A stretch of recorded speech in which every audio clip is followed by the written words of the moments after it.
start with that.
Okay, let's go.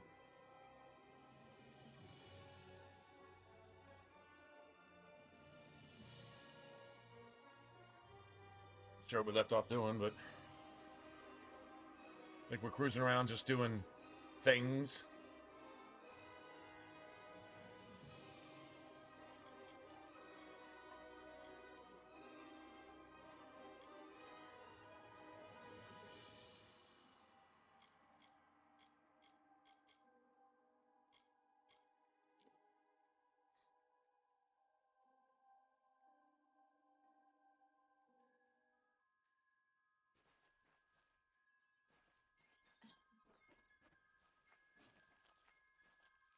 Can I like fast travel there? Oh, that's way the hell down there, isn't it?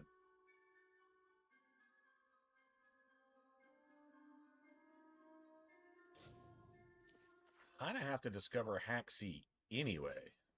So I think Niralim asks you to do something in Haxi. First, let me look at my inventory, see if I need to get rid of anything. It's garbage. Okay, I think I was gonna salvage something from that. I don't have the blacksmithing to do that. Yeah, I don't.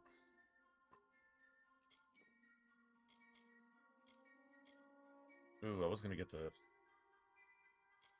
silk from that, maybe? I don't know. Look at the.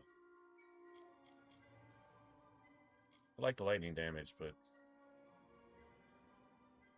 yeah.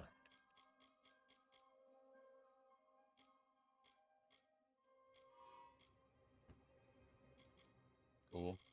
Small upgrade, not a big deal.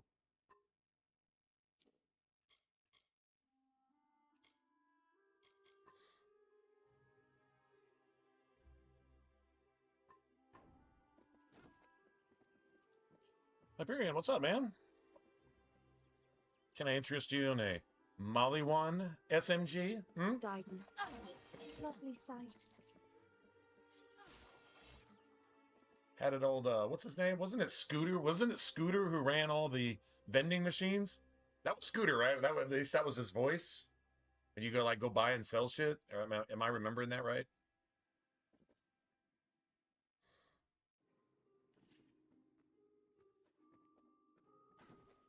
I think I already Hello. crafted one or two things. I think we kind of decided there wasn't a whole lot more to do here either. And I can't break down. I don't really see anything I'd want out of that.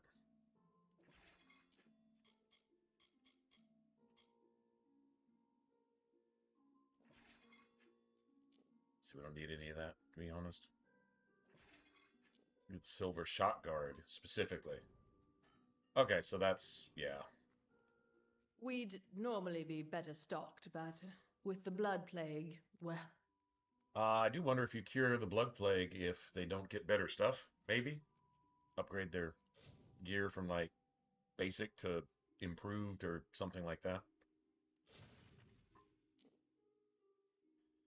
Okay, is there anything I really want off that? I think the crit hit damage came from like the pommel or something. The health regen, I'm gonna get a whole lot better than that. I can probably just get rid of them. Greater mana, really kind of not needing those, to be honest.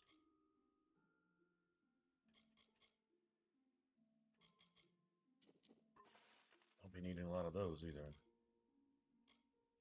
Minor health. See, I got the minor manas still fill my pool completely. So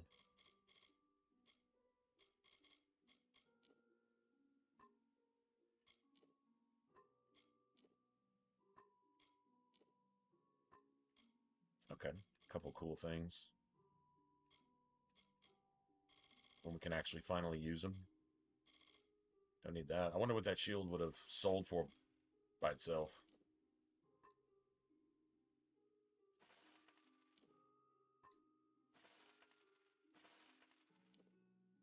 That's kind of nice. 11%. That's pretty cool. 45 health. I'd rather have the health and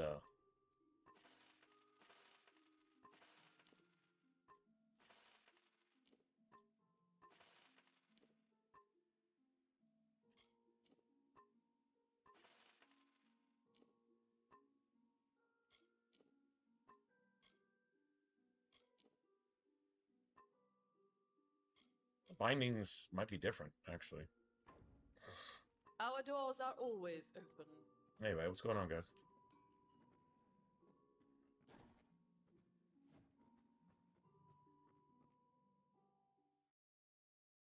My crafting materials aren't taking up any space anyway, so it's no big deal. Father's got off. He's taken to bed. Thought I was going south. Showing almost east. Star Camp might be good.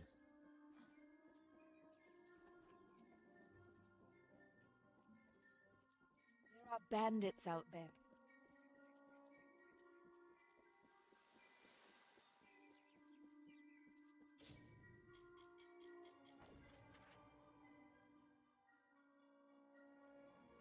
Oh, I think it's like showing like the Star Camp actual entrance as.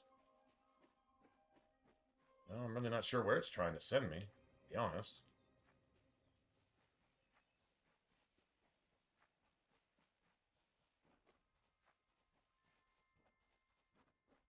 Dude, that's weird. What the fuck? Dude, my map is all weird. Unless it's traveling with me. I'm not really sure. I'm going the right way. Alright. No, I'm going the right way. It's just telling me to go north so I can go south. That's really weird. And maybe the... Okay, there. It just switched. Yeah, it had me stuck at some entrance to some cave I was in, a month ago or something.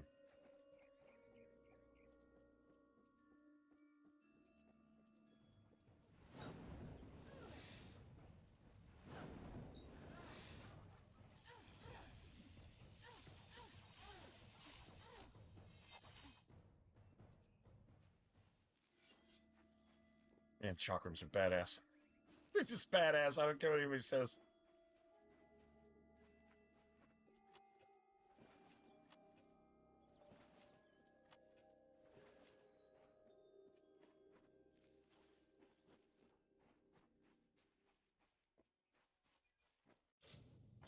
Tell you one huge thing the staff and scepters have is stagger, knockback.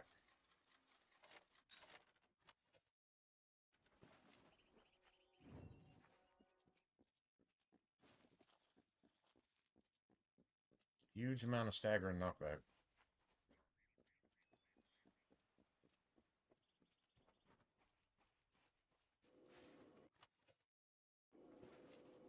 It's Azurites.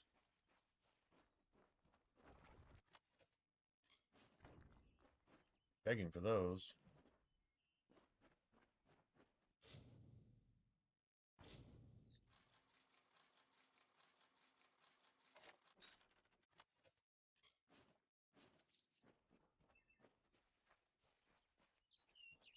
Just sell all this shit.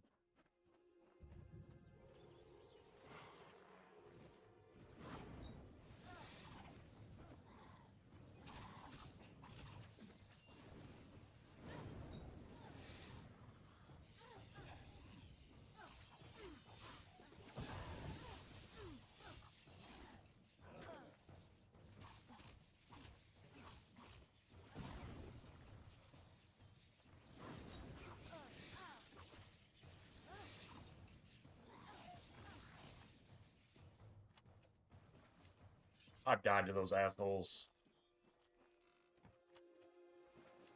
more than once. I'll just put it that way.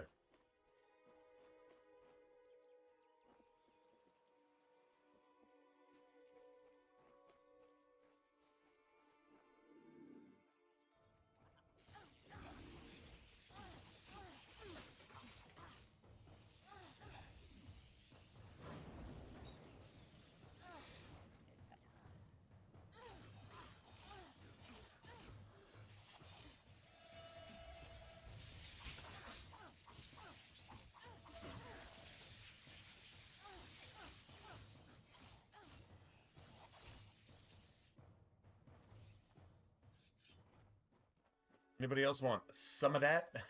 Some of that.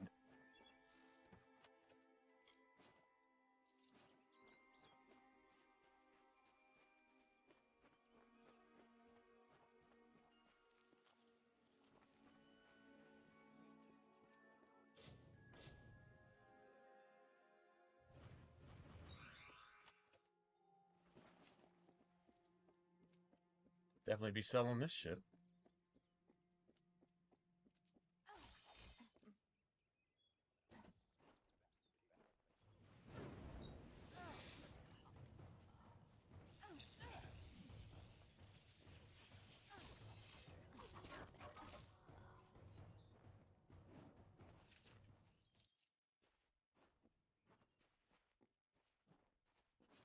I should be seeing like lore stones here. Last time I came through here, I did the same thing. I was like looking for one or two things, and next thing you know, I'm stuck here for an hour getting the rest of the lore stones, selling my loot, coming back, getting the rest of the lore stones. The story of two I don't even remember valiant what you get for the souls Haxie I stones. read. Of the lords named I think there's another one Ermer up and here. Creth I sing. Two hearts united against common foes. The thoughts in mind of one, There's the one other right there. knows. Lord Creth of Fey Knights most stoic and grave. Lord Airmer's night hand and shudder the grave. And genteel Airmer is equal in might, the dawn to Creth's dusk, the day to his night. Here's the tale of how they stopped a troll. The Maid of Windermere misled its soul.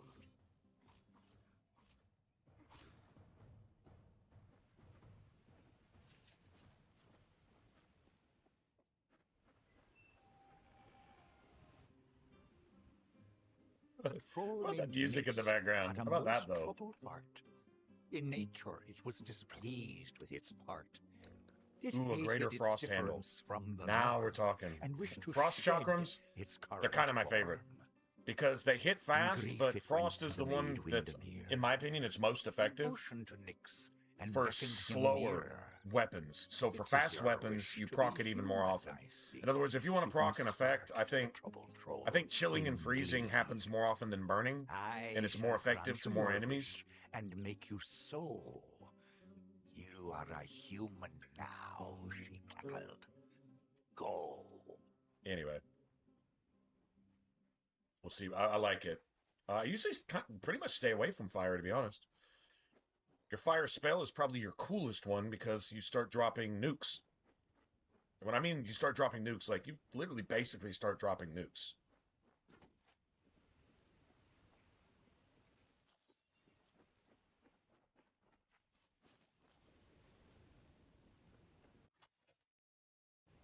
They come.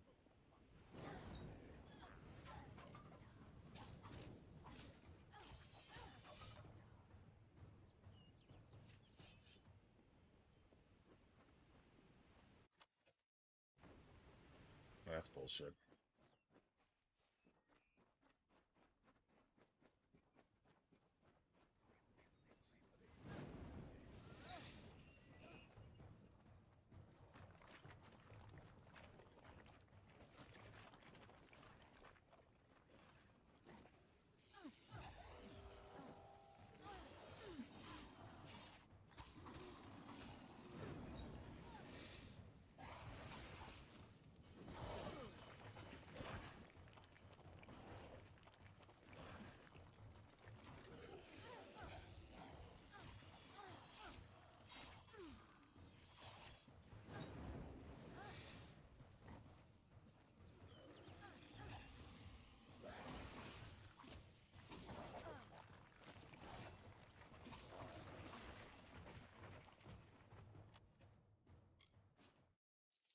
The beautiful thing about daggers, they're fast enough. They're fast enough to get in there in between an attack from a thresh. No other weapon can do that. Well, maybe chakrams, maybe, but yeah, daggers are pretty much the shit.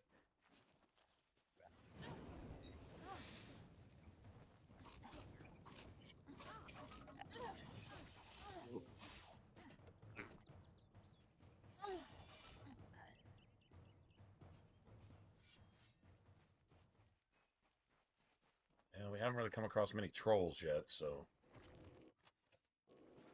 I don't want to start talking too much shit.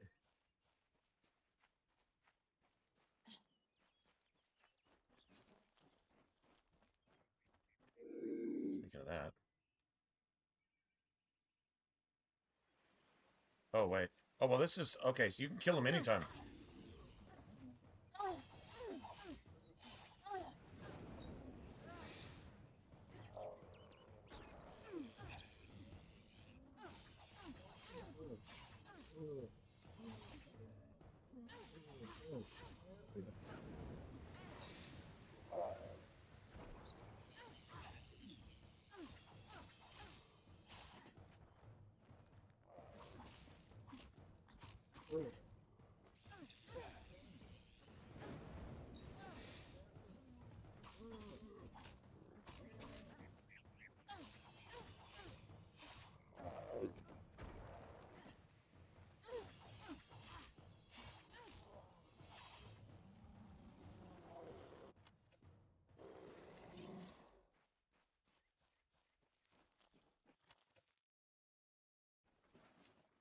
Nice.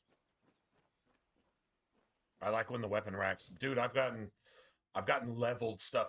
It's always white gear, so like but it's going to be leveled gear sometimes.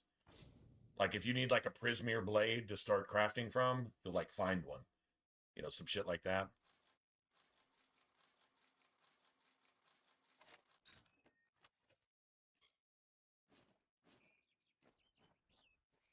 Yeah, I'm not finding like a whole lot of trash. Maybe it's not stuff I can use, but it's not bad. I'm gonna go ahead and get this quest. That's where the oh, we haven't been there yet? Oh, we gotta go there.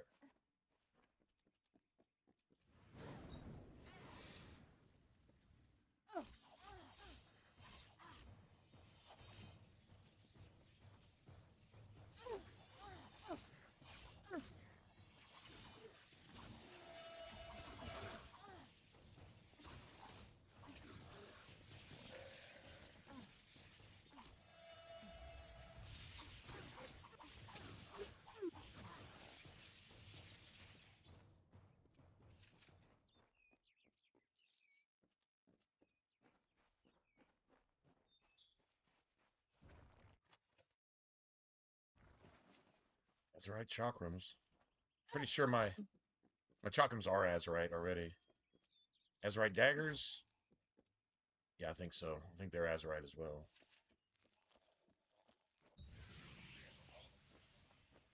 Yeah, Ballad's Library. We gotta come back here later. Nothing we can do here yet. But I think this is where we come with the thing with the troll.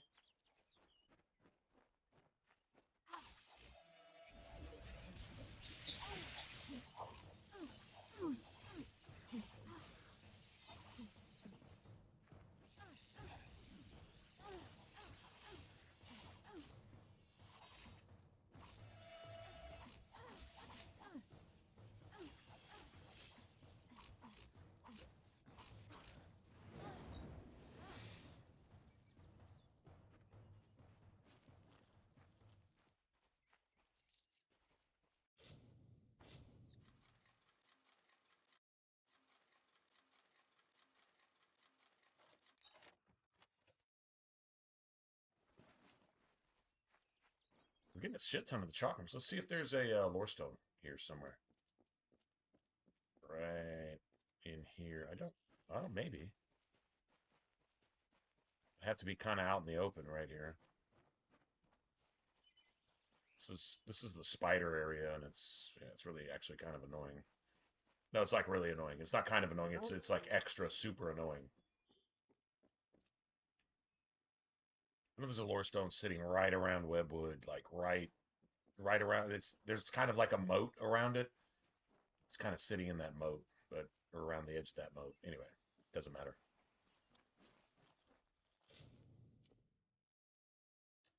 So the blacksmithing thing, I mean, if they need you to have like between 6 and 7,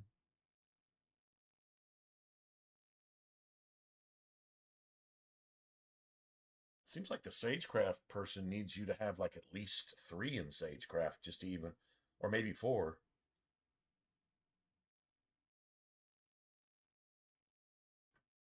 or it might be 3 or less.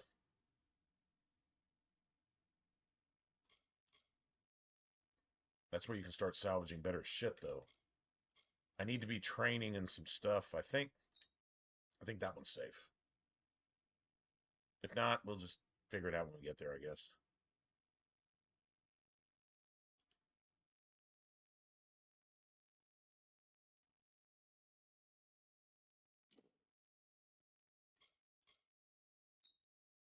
Okay.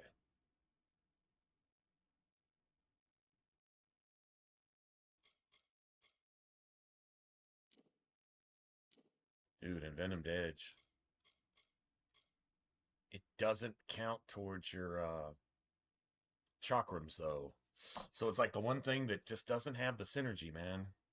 All your edged weapons, but your chakrams don't count. I can go look it up again, but I'm pretty sure your chakrams, they're considered a melee. Oops. They're considered a melee weapon, too. Hold on. You know what? Actually, it might be something else that I was looking at. They might actually count. If they count, then we're definitely 100% going for this. Because your chakrams start dealing poison damage, too? I don't give a shit. Maybe it's long swords, daggers, fey blades, and great swords. That's it.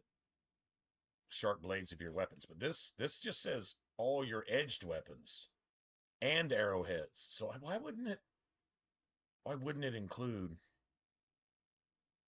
It's just got to, right? It just has to.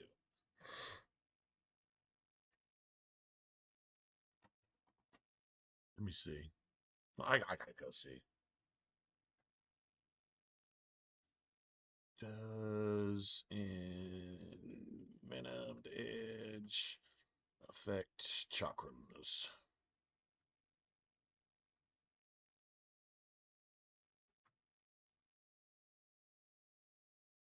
Oh, it does affect chakrams.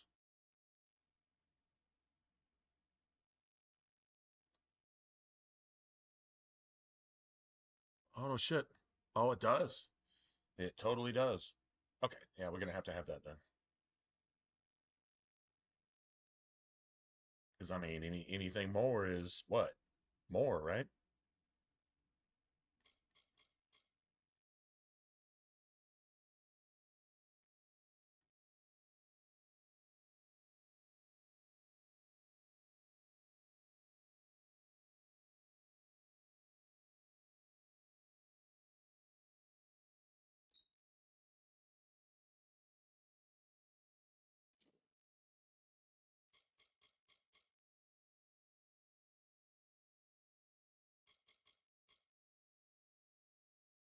Mm. We need to be raising this too. That percent mana cost reduction. Once you get into higher ranks, around tier like especially tier shit, even tier 3, it starts really mattering. Stop dumping points into finesse, but it's kind of weakening us too because we're not getting all the magic abilities that we really need to be upgrading. I do have some basic shit to go with though, so that's not the worst thing. Chance to deal 20 poison damage. Okay, well, so it doubles each time. It's the same chance, but it doubles. But I mean, the chakrams and the daggers hit fast, so that 15%, it's 1 out of 6. Or you can say 1 out of 7, 1 out of 6.5. And you swing a lot, so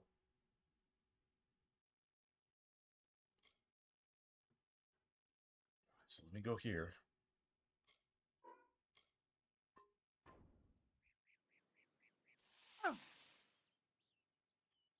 Now that's like half my mana taken up. We really have to reduce the cost of our shit.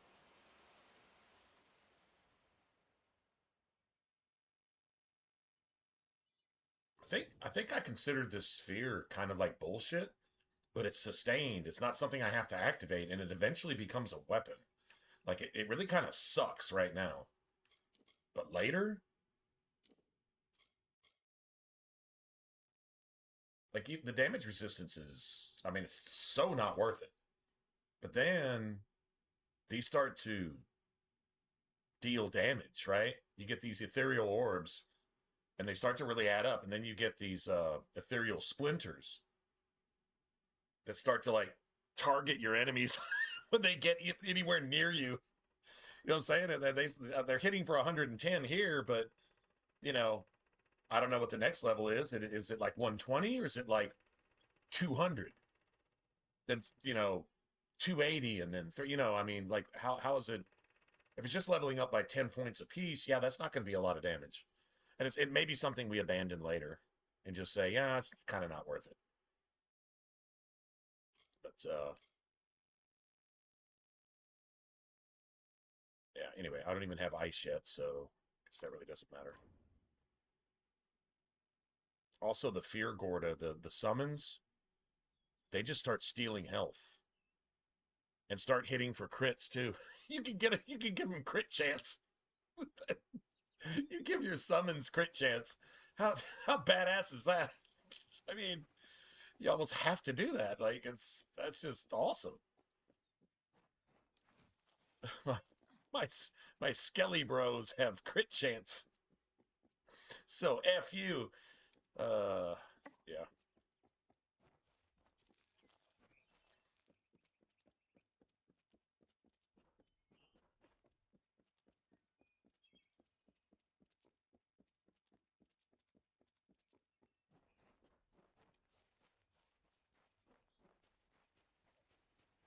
Yeah, we're gonna have to kill all these things anyway, so you Hello, mate. might as well get paid Glad for to it. see someone else is still out and about in these woods. The mountain trolls have been out of control lately. My war-sworn brother, Jory, was killed by them while we were trying to take care of the threat they posed. Poor bastard. One of the trolls is still hanging around the camp we made out here, so I can't even retrieve Jory's belongings.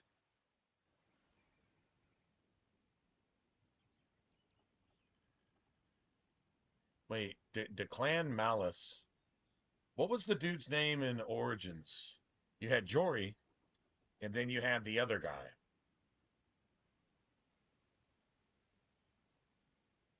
Jory died fighting a troll, so I wonder if they're making a joke that Duncan is a troll. But what was the other guy? He didn't actually make it either. I don't know if there's a reference, like an Easter egg here, but We were here fulfilling a contract to take care of the Haxie trolls for Shieldring Keep when things went south on us. We thought we would be fighting your common rock trolls, but turns out this place is infested with mountain trolls. Things all went to hell out here. I hope you can lend a hand. Kill some bloody trolls. Contract was to clear the wood of them. Of course, we didn't know the infestation was this bad. We were caught off guard. Jory paid with his life, and I'll be lucky if I can ever swing a blade again. Gut the bastards, mate. Finish what we started, and I'll give you what remains of Jory's sword as reward. All of them. I think there are 5 wandering the surface, including one at our makeshift camp. The contract was to clear the forest. Do that, and I'll be able to return home with honour. Farewell. oh, oh.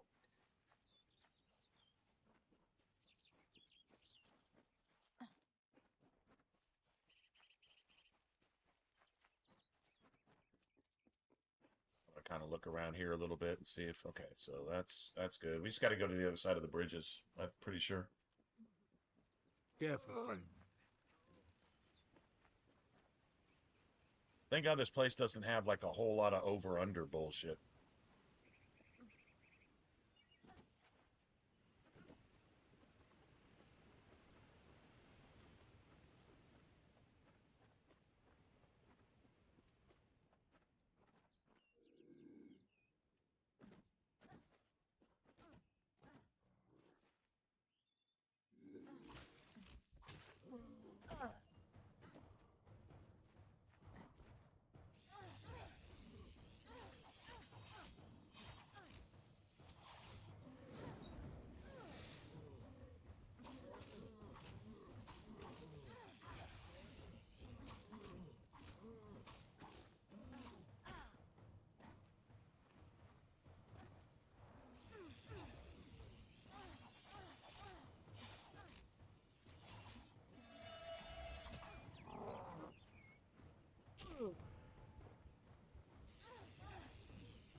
Wreck your shit.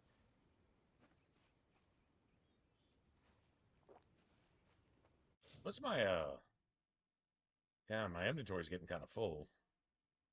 I'm gonna have to go do something about this.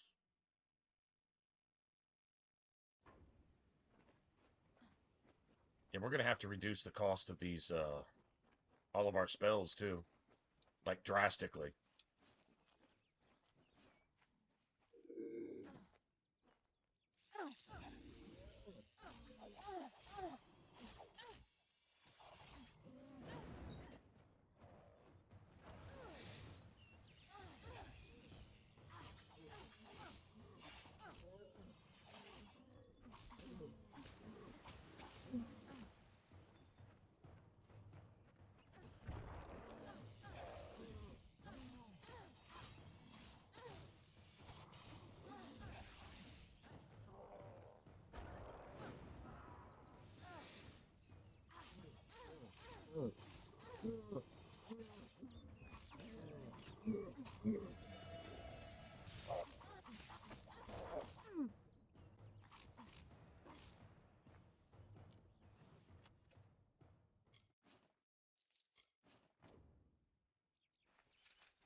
Yeah, I wish one of these guys was a merchant or something.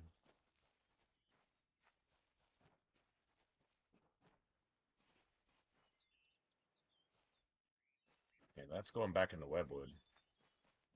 Oh, there we go. Totally didn't even see that. Completely missed it.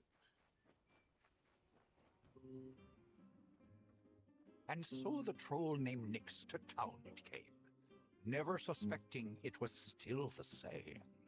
It crushed the road and split in two the wall, and Kreth and Eärmer were surely to fall. They faced the troll and fought to no avail. The wise knights knew what was wrong in our tale. The treacherous maid Windermere at play. We know in part what is wrong with this fay. So, Lord Eärmer shouted to Lord Kreth, challenge this troll to a duel to the death.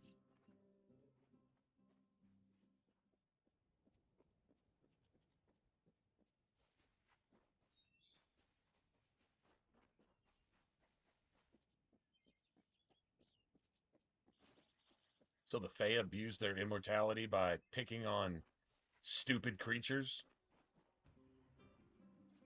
The troll, still under the wicked maid's spell, and was human it thought, and all was well, rampaged throughout the countryside in joy, and treated everything as its toy.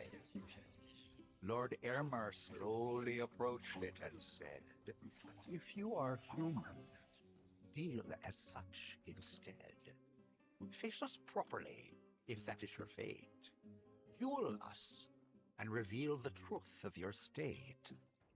Then the troll and Fae did battle and fought. Alas, all was not as the troll had thought.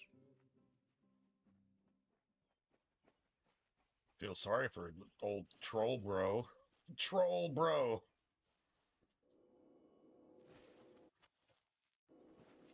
Good spell guard. I'm afraid you've caught me at a bad time, friend. The famed hospitality of the gnomes may be missing today. You see, I am in distress. I lent my journal to a fellow surveyor to record information from the Split Rock depths. His name is Horace Despero. He ventured into the caves but never returned. No. I am worried about him, and I must admit, my journal as well. It may sound selfish, but the journals we surveyors keep are very important to our work. If possible, I need to find out what became of my friend. And the journal, too. I'm a surveyor from a mining company from the east. The journal contains all the data I've gathered from my exploration of the area. I lent it to Horace so that he could add data he gathered from Split Rock depths. Since he hasn't returned, I'm worried something terrible might have happened down there. If you can find out what happened, I would like to know. It should be somewhere in Split Rock Depths. As I said, Horace may be trapped down there also. Please, find out what became of him, and bring the journal back to me. Goodbye.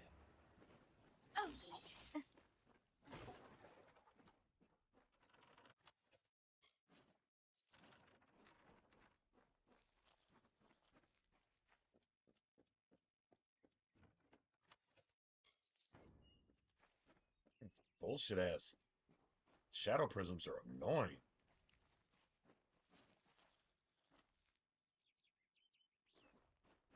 Okay, that might be the last Haxie stone too.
Tanky bitches, man.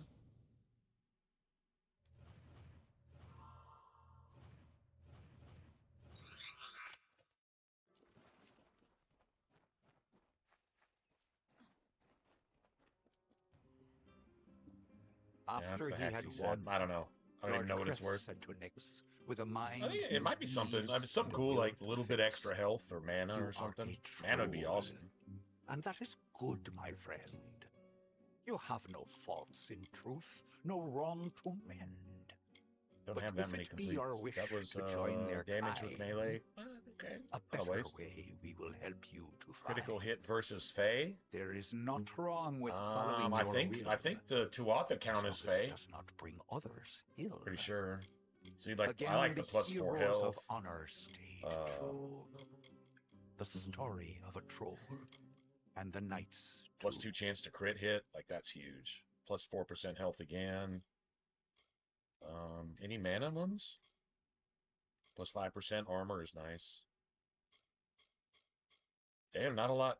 Yeah, there's a mana regen, but you know, and I think okay. Health regen. There you go. 3% mana, 10% mana and health.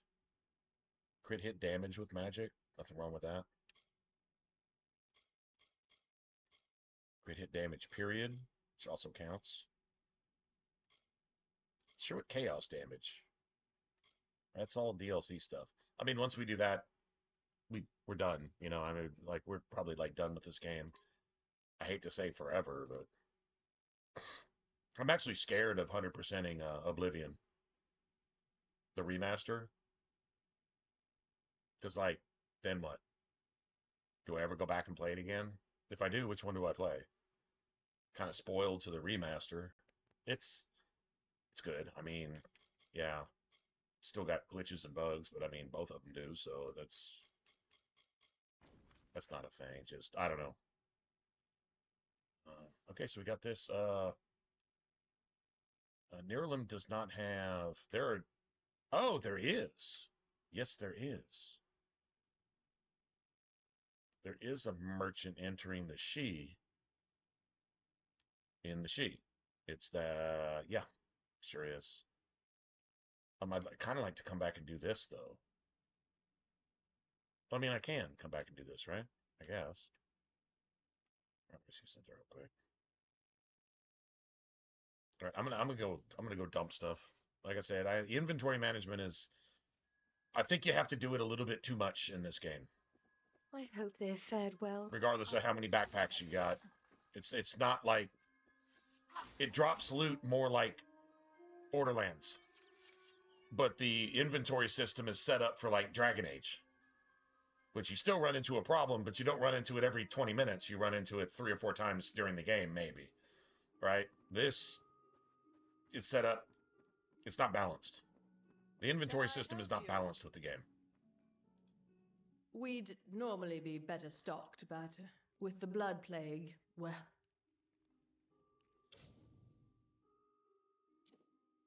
Okay, I need to look at what I'm selling. Okay. I don't know. I think I'll break that down. Sell that. Sell that. That. I don't think I'll break that down. Sell that. Break that down. Ooh, I think I'll break that down.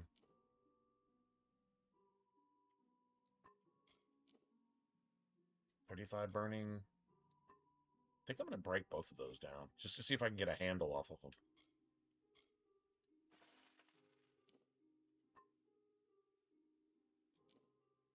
17, 15. Okay, so I've already got all that.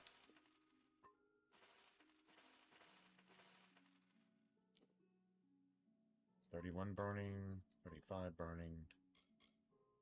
I can still break them down, I guess, for handles. I don't know. I'd actually be losing money, though. I want to see if I can grab that. But if it's a handle, I don't know. I really like the ice. And I've already got ice, so yeah, you know, never mind. I'm not even gonna bother. +1 mana regen, we can break that down. Don't care about that. It's 30 health, we can break it down, I guess. I don't know, what does this do that... This is like mine, but it's just a little better? Maybe I'll actually use that.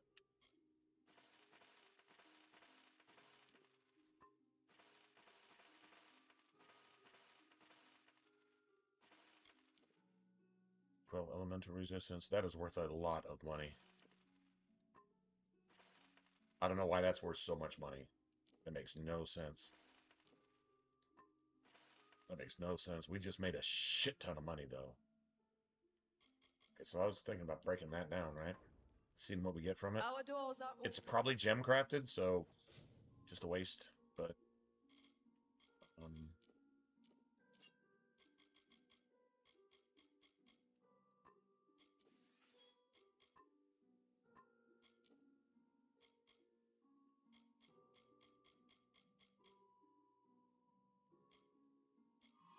Sure, why not?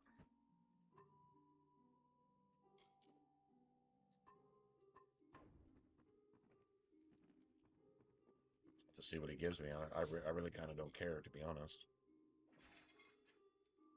That's nice.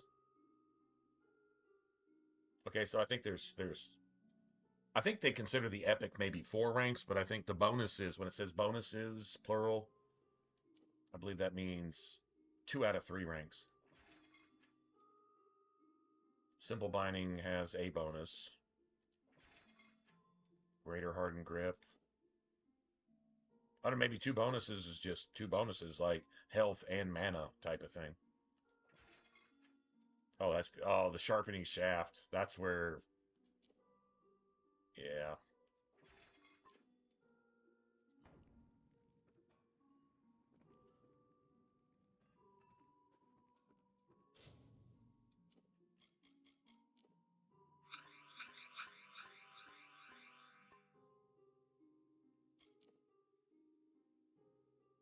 It's equipped? Cool, why not? I'll take it. Don't really care. Probably should have just sold that, but that's okay. Can I?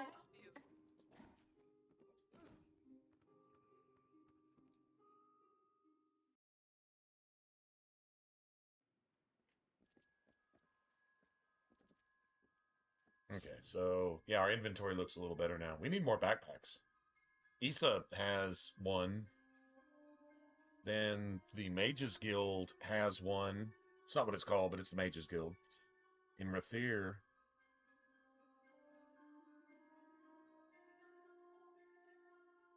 There's one at Edessa, and there's one at the gates where the big battle is taking place. I forget what it's called. There's one there too. That'd get us to 120. Well, those are all pretty far away. Yeah, we're gonna be doing this a while. Okay. So we're going there. I think I'll do this quest here. Then I'll go kill the last troll. Go do that real quick. Turn these in. I do not mind leveling up here.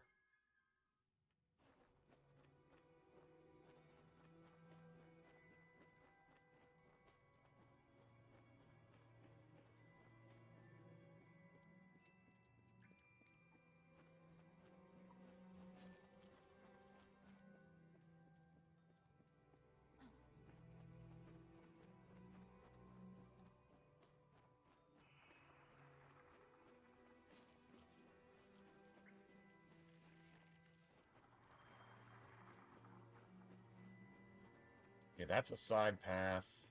That leads to an entirely different quest that I really don't feel like fucking with, really. I mean, maybe we can. All right, never mind. Yeah, we're good because we can turn it in. Yeah, it's one of the brothers from one of the what do you call it, seminaries or whatever religious places. Hey, brother Patrick. We're going there anyway.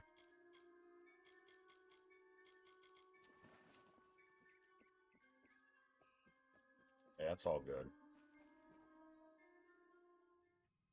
We could send him news of his bro. You know what I'm saying?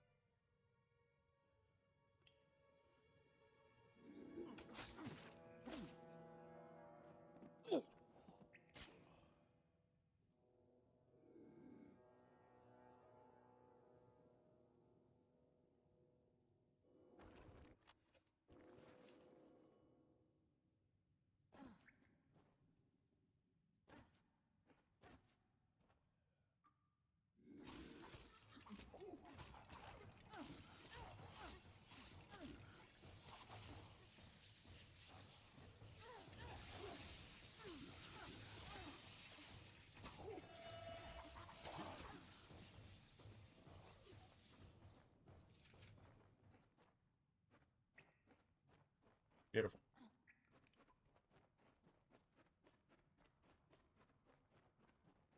What do we have to fight here? I think it's like a Lanchi. I would say Banshee, but it's Lan. I think they're actually called Lanshees.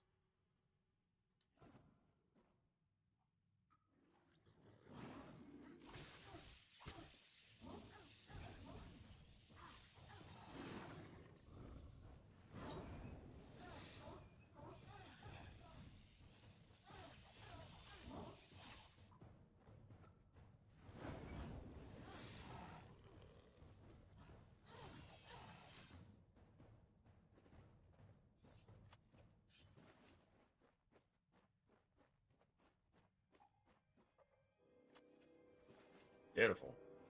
Dude, all the shards. I want all the shards. Every single one of them. Every time. Every single one.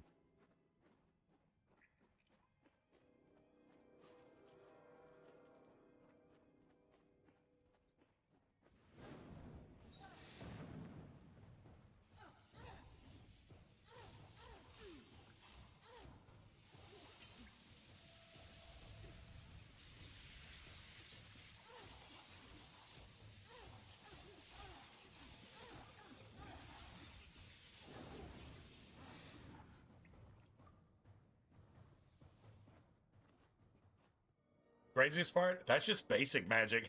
Magic just gets so much more nuclear as you go on. It really does. That's good shit. It's really good shit. Okay. I guess it's right in the middle somewhere then. One minor healing potion coming up. At least I got 38 XP for it. I guess. Cool. Thanks. I guess.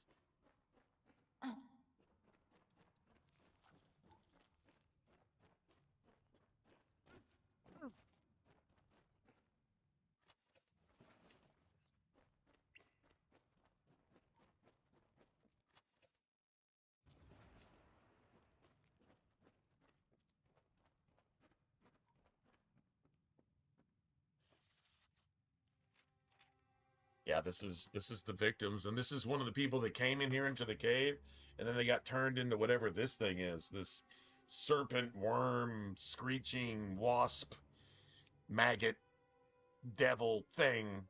You know, like your ex-wife.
So these are Lanshees. I think there's actually like Banshees, and they're just like bigger versions of these bitches, and they're even more nasty. They do like lightning. These bitches do poison. This is like your ex-girlfriend. The Banshees, I guess, are your ex-wife. I guess. I'm not sure.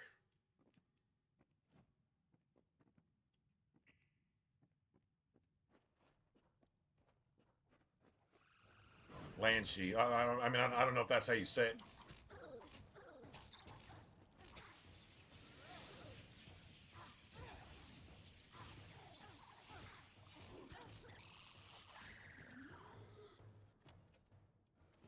They always drop good shit, though. They do. Well, maybe not every time, but they drop good shit.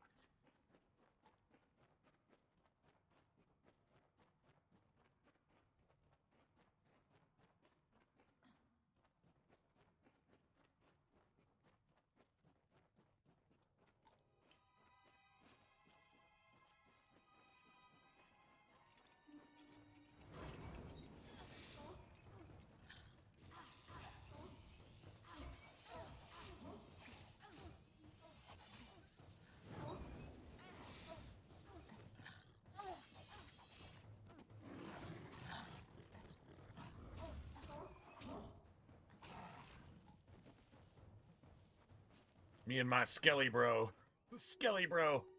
doing shit.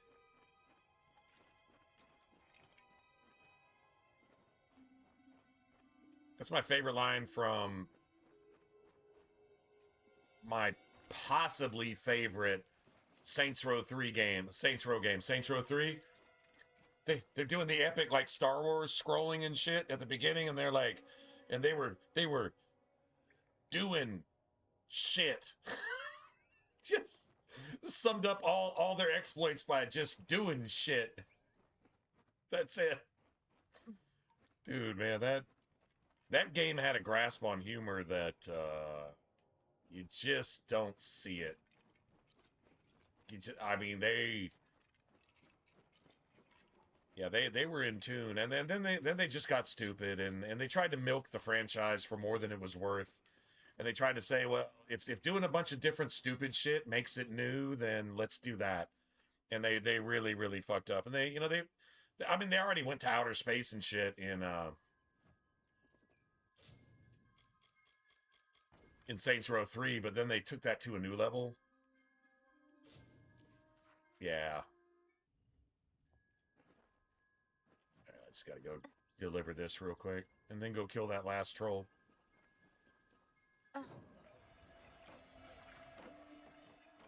Greetings. No money? My journal! Oh, I trust this wasn't too difficult to obtain. What of Horace?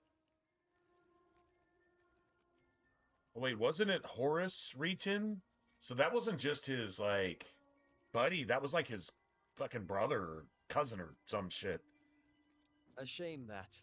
I think that's. Thank you for being I brave think the enough to journal retrieve said this, in Retin spite of what happened to something Retin. Horace. Oh no, it As said we Stellan agreed, Retin because here it is was some his gold for your journal. trouble. Yeah, and his I appreciate your associate help. just took it in there with him. That's right. Anyway, made some gold.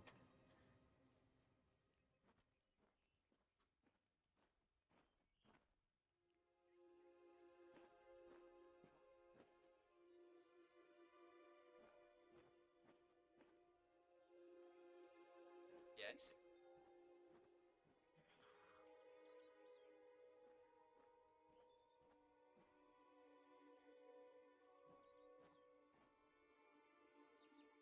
Greetings.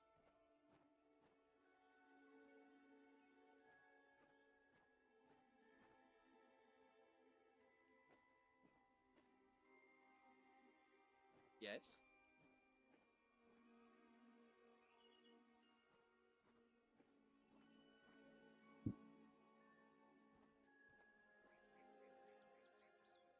Yes?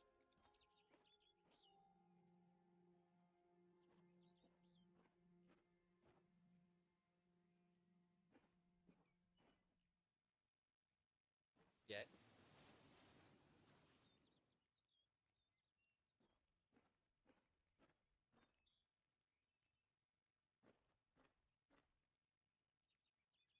Yes?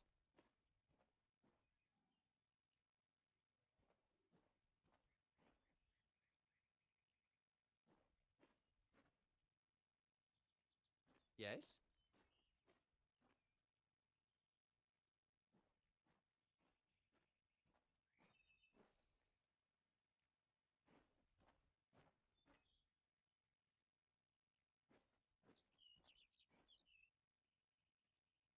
Greetings.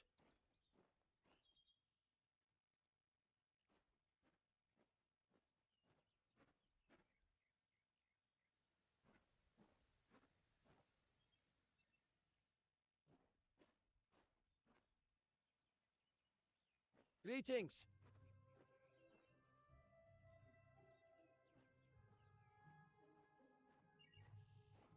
Well, I did joke that if I got 10 super chats, I would finish my laundry. I was joking. I just put it in the dryer for free. Greetings. So, yeah. But I'm going to finish my laundry regardless. And I'll stream as long as I want to. How about that? It's already 3:30 in the morning. I started so late. I got off really late last night. It's kind of hard to stream for a couple hours here and there, but Yes? I mean, it is what it is. Got to do what you got to do, right?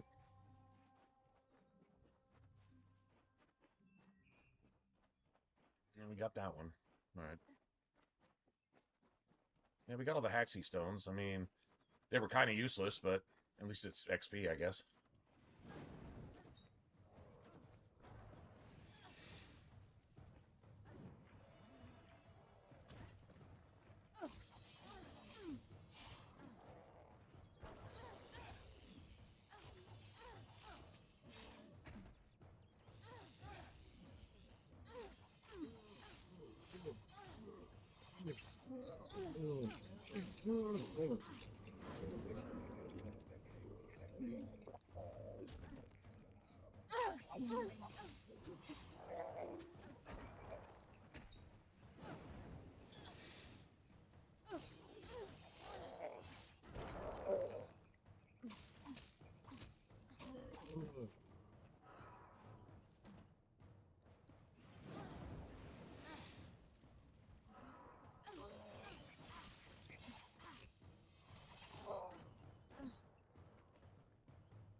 Dude, sometimes the poses they wind up in, their ragdolling is just epic, man. Most embarrassing death ever. Beautiful. I do like that stuff. I do like that.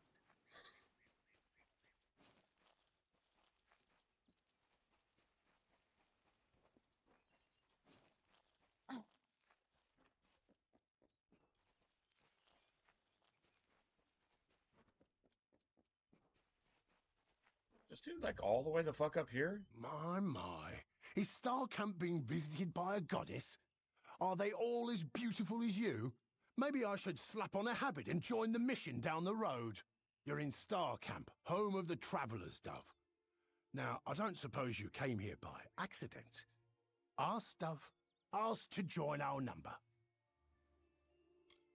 I thought by the look of you that you might. I have a good feeling about you, but some feelings count less around here than they should. I'll send you to the camp's leader, Krilgarin. She'll get you on your way.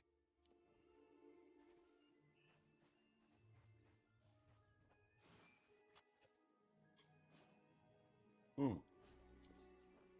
Yeah, starting to get that good shit. That good shit, as they say. I don't know who says it, but somebody I'm sure says it.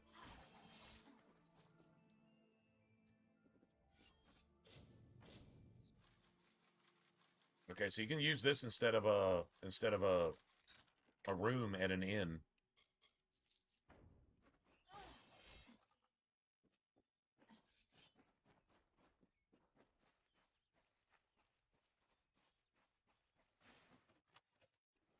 Beautiful.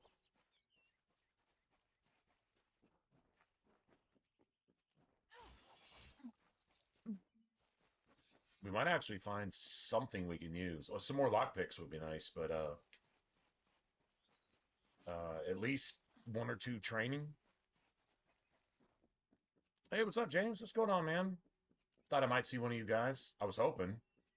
I know it's like super late here, but it's a decent time where you're at, right? Oh, my quests are active. Yeah, I don't want that right now. I want I want this one first.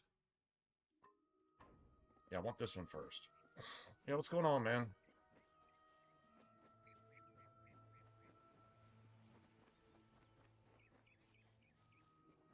Been a minute, man. How's Turtle Mama? How's Mama Turtle doing?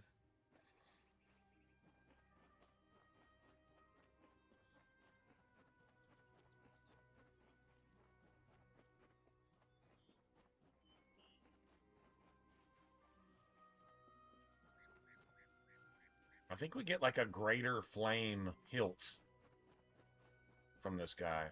I don't know if it's a set item though. Careful, friend. Greater flamed hilt. Yeah, it's a set Well item. done, brother. Well done indeed. I know in time the trolls Great if will I wanted return, fire daggers. but at least now I can make it back to Shieldring Keep with my head held high. Here, take this. Oh, nice. It was Jury's sword hilt. Broken Grocery now, shopping, you mean she might lettuce be mighty again shopping? if a skilled smith wanted to make her so. It's what Jury would have wanted. I'm sure you'll put it to good use. Later then. All right, so I think I can turn this in too. It's not saying I can turn it in, but I think maybe I can.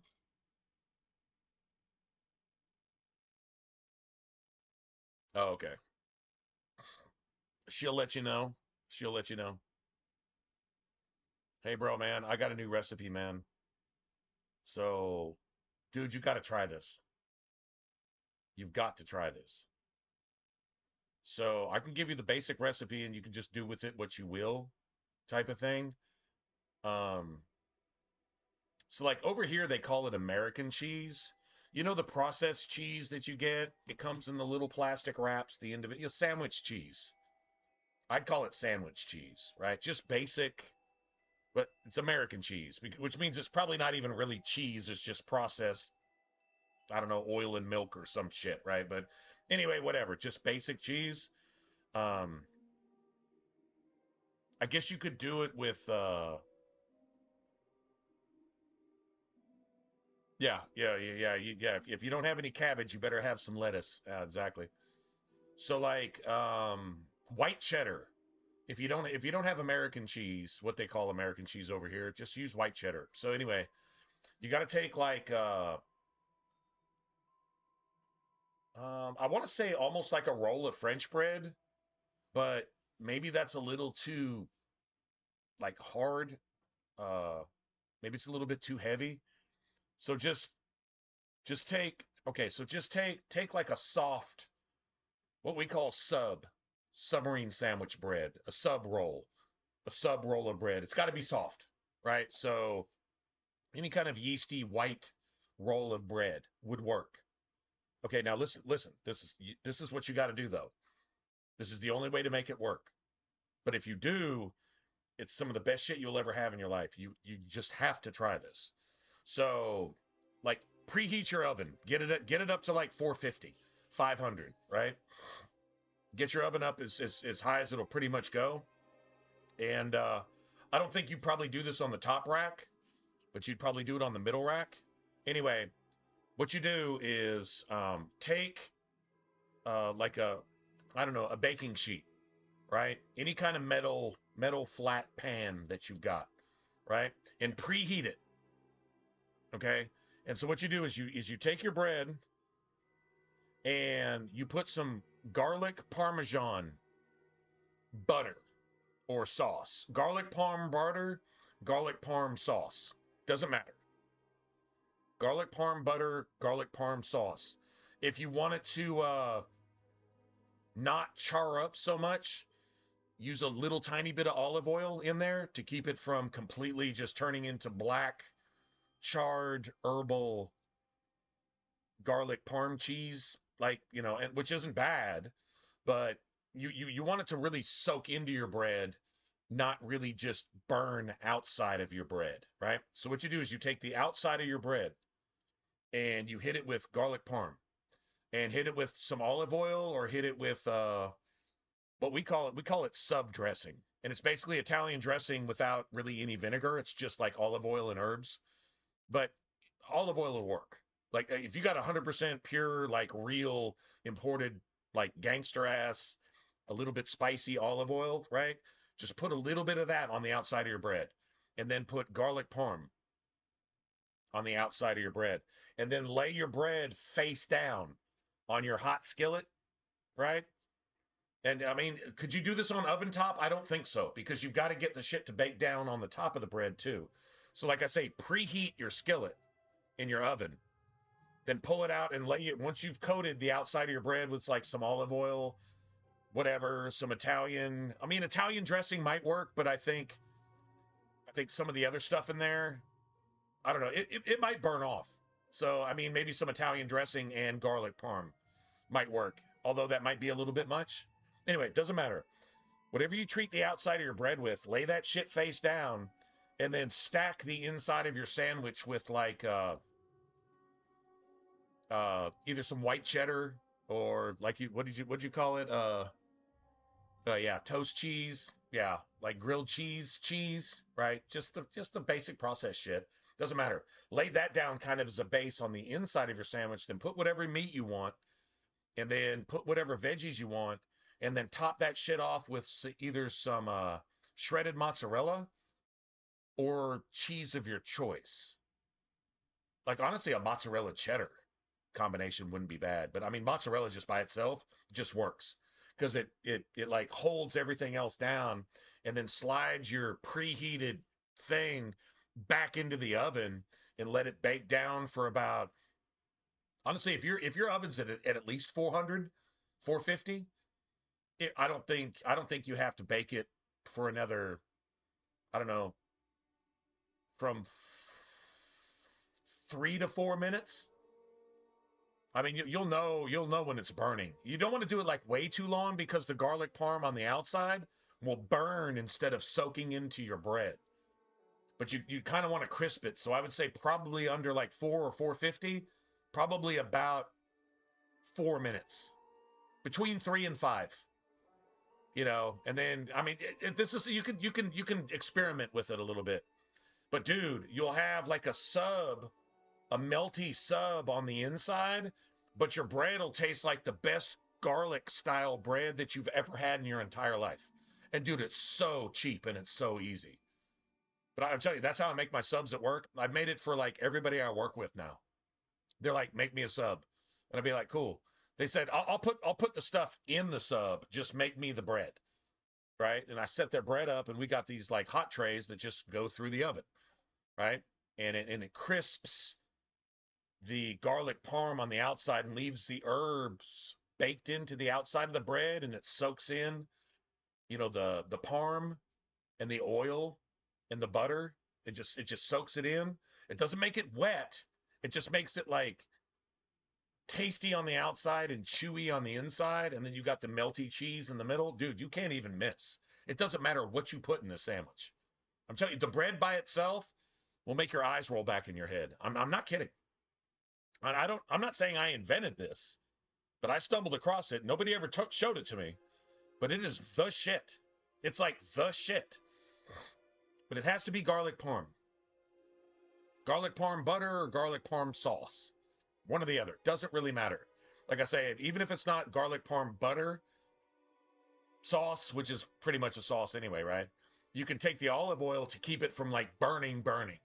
You don't want it to char and like catch on fire and shit. You want it to soak in and then set into your bun. And the olive oil is like the secret to keeping it from like burning. It just creates like an outer crust on your sandwich bread and turns your shit into this warm, melty, crispy, chewy, cheesy. Dude, it's the shit, man. I'm telling you.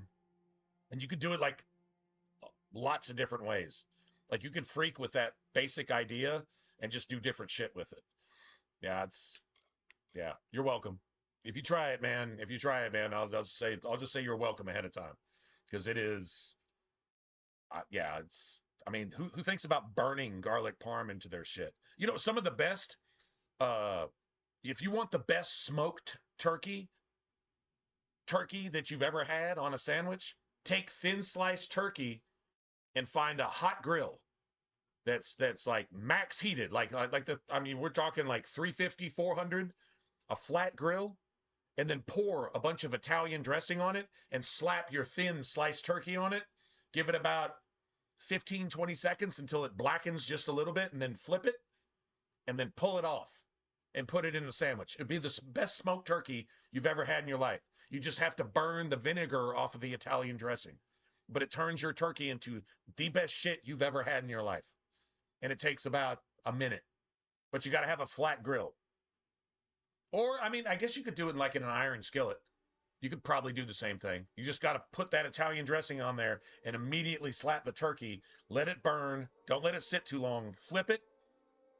Let it sit for just a handful of seconds, and then pull it and put it on a sandwich with some like pickles and lettuce and friggin' whatever. Dude, it'll literally be the best smoked turkey you've ever had in your entire life. It's got to be super thin deli sliced. But yeah, just burn some fucking Italian dressing into your turkey, and it's the best deli turkey you've ever had in your life. Hands down. It stinks. It stinks to high heaven when it burns off, because it's vinegar. It's vinegar burning off on the skillet, right? But that only lasts like a second. Once that Italian herbs and oil like I don't know, bond with your turkey, man, that shit is awesome. Dude, these are like chef hacks right here. Anyway, all right, I want to go turn this into. I think I'm not too far from this. I think I'm like just around the corner. Well, not technically here. I mean, I am technically just around the corner, and there's a merchant right here too. I can go to Star Camp. I can go to Star Camp.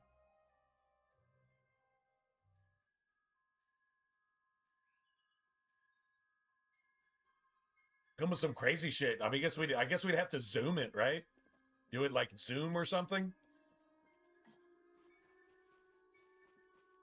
quieter step? What do you want to call it? Greetings. Nuclear For your recipes? coin, I can help you Fucking improve your stealth and hide your illegal presence. food porn? No, we call it fringe food porn. Fringe food porn. It just make the most ridiculous Well. shit. And it would just be just stupid amazing, right?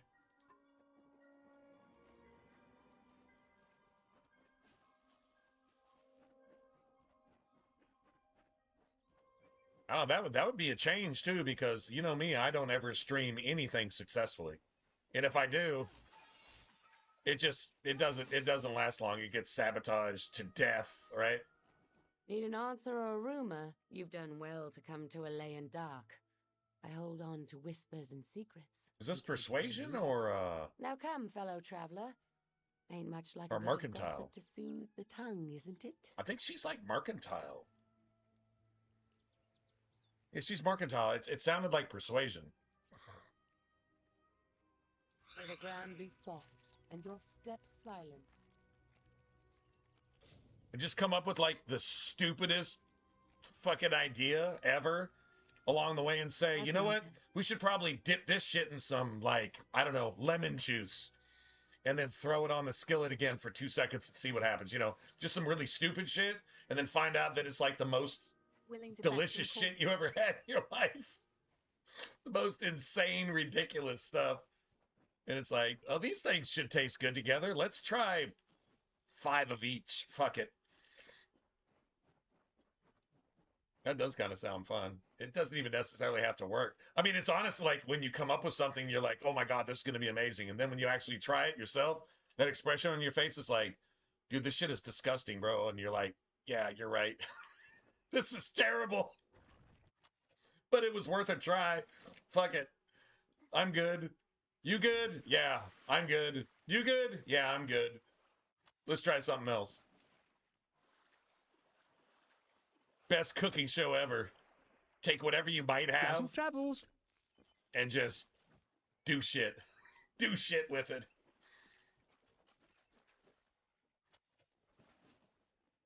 So what do you do? What do you do in a situation like that? It's like, okay, now take some butter. It's like, bro, I don't have any butter. I have 3 things. I have 3 things in my fridge right now. I have some hot sauce packets from Jack in the Box.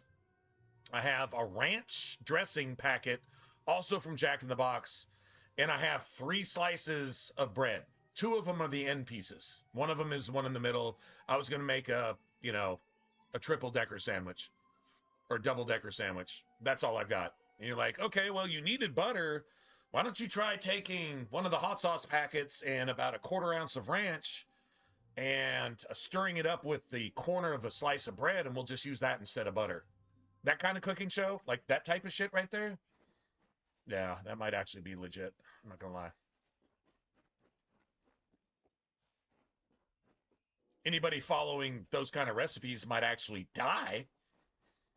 But, I mean, I guess it's worth it, sort of, at the end of the day. No, it's not worth anybody dying trying your recipe. But messing around like that would be kind of fun.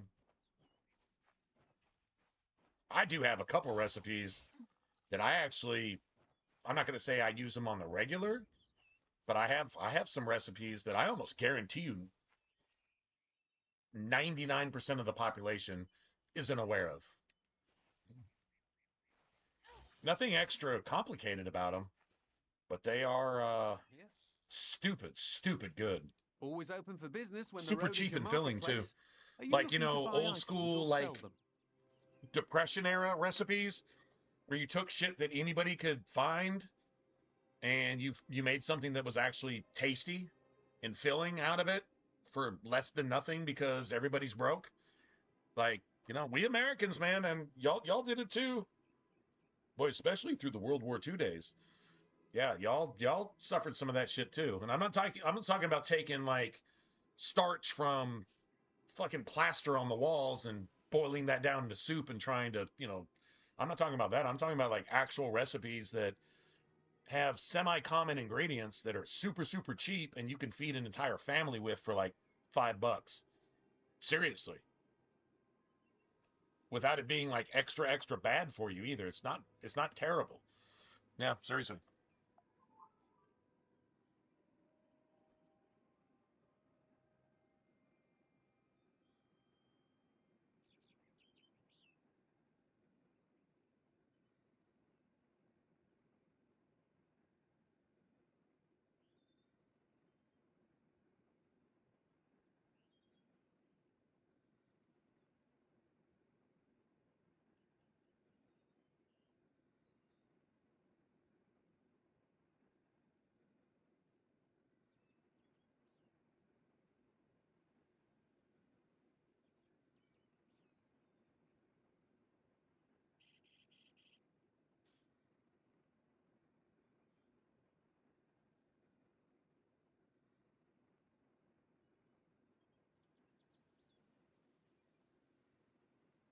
Sorry. Quick break. All right. Let's see. So let's get. Hmm. Um. 18. So shocking damage over 5. So it's going to be like a shock thing. Still not as good as what I have. Yeah, I don't. I can sell those. That crit hit damage, I was kind of curious. That 15 mana regen too. I want to see if I can recapture whatever is making those weapons do that and use them in my weapons.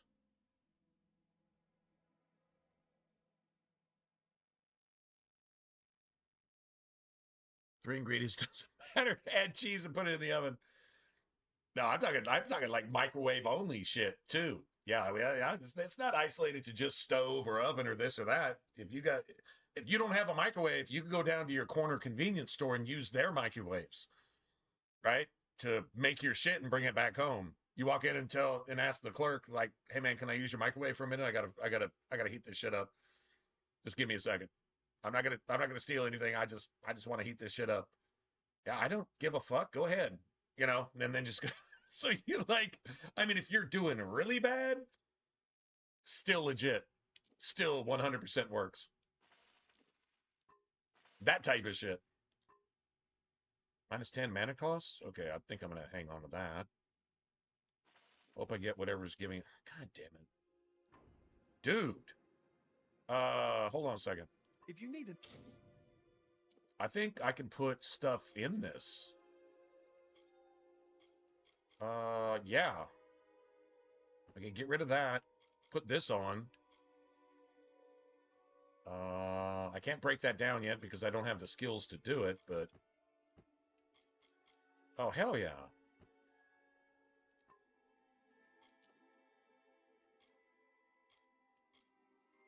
.5 or +20.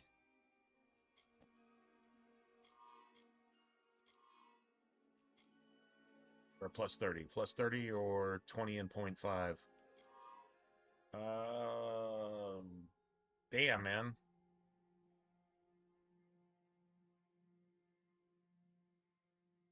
I think maybe I still just take the 30, to be honest.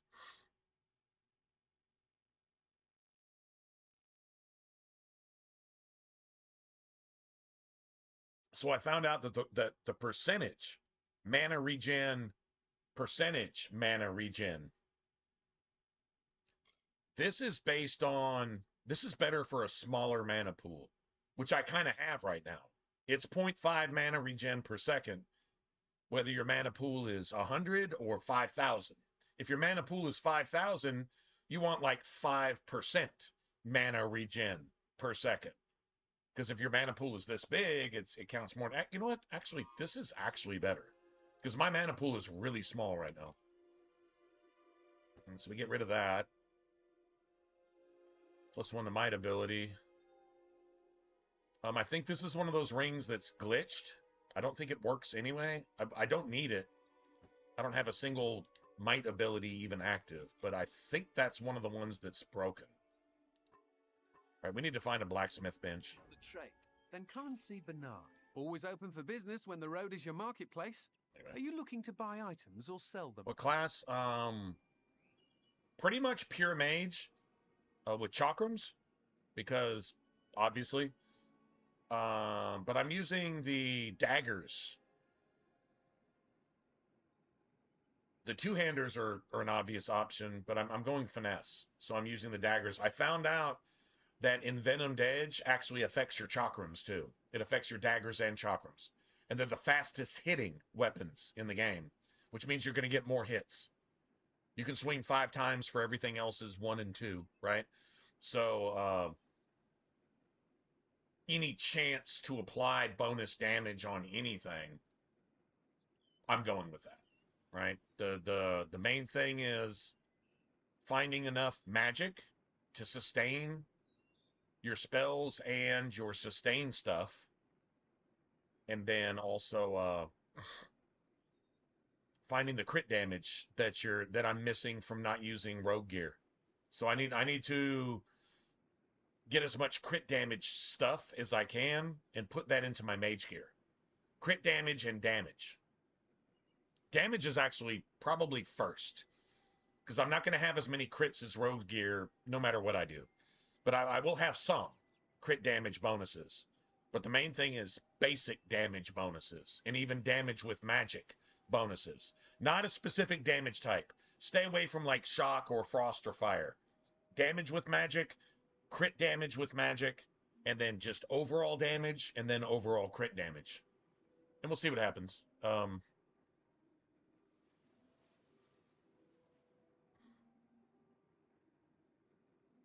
Yeah. It's fun. It's super fast. Like, this is super fast. So it's actually been a lot of fun so far, and we've just started. I mean, we're like literally, we're not even out of the first quarter of the game. Like, we're literally just starting. I need to repair my shit. Okay, so I do want that. I do want that. So I'm gonna go break those down. Let me sell whatever. Increases all damage. Okay, cool. Yeah, haven't needed those yet. Just have not needed those. And we shouldn't need those. Don't need that either. I'm selling what I can. I am still trying to get some money. See, that's cool. I'm not even using those. See, I'm not using like any staffs or any oh, what's the other thing? You got staffs and you got something else. One of them uses mana and the other one doesn't. Look at that, 12 crit hit damage from a fucking shaft. I can't really use it. +1 mana regen, that I can use. I'm not sure what I can use it on. I don't need experience. I got a flame tilt for daggers, and I got a frosted handle for chakrams. So we're kind of, and then this one has 2 bonuses, 30 health and mana, so I want to put that on something. Preferably armor, if I can, because you want offense on armor. If you can turn your defensive stuff into offense as well, it's just an extra buff. So any kind of crit hit, crit chance, which is the most common, or with mage gear, magic damage, like just overall magic damage. That's not too terrible either. So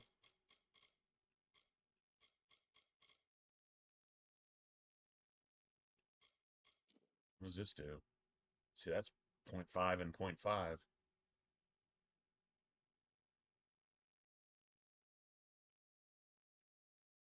It's nice. It's like really nice. I'm buying these. I think you can only buy those once. Got money.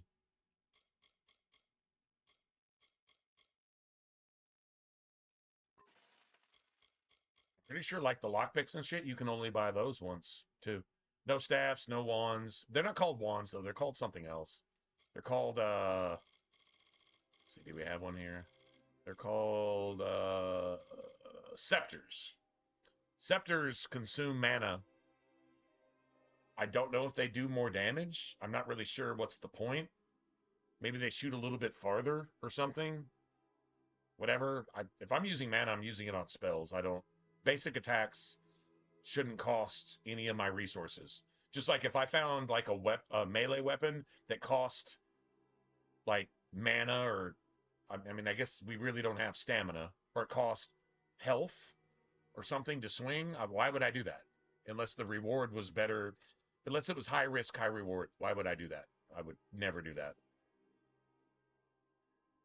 So sell that too. If you need another trait.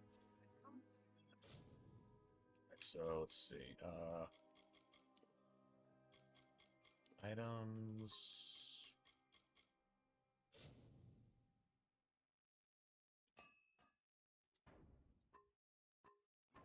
Nice.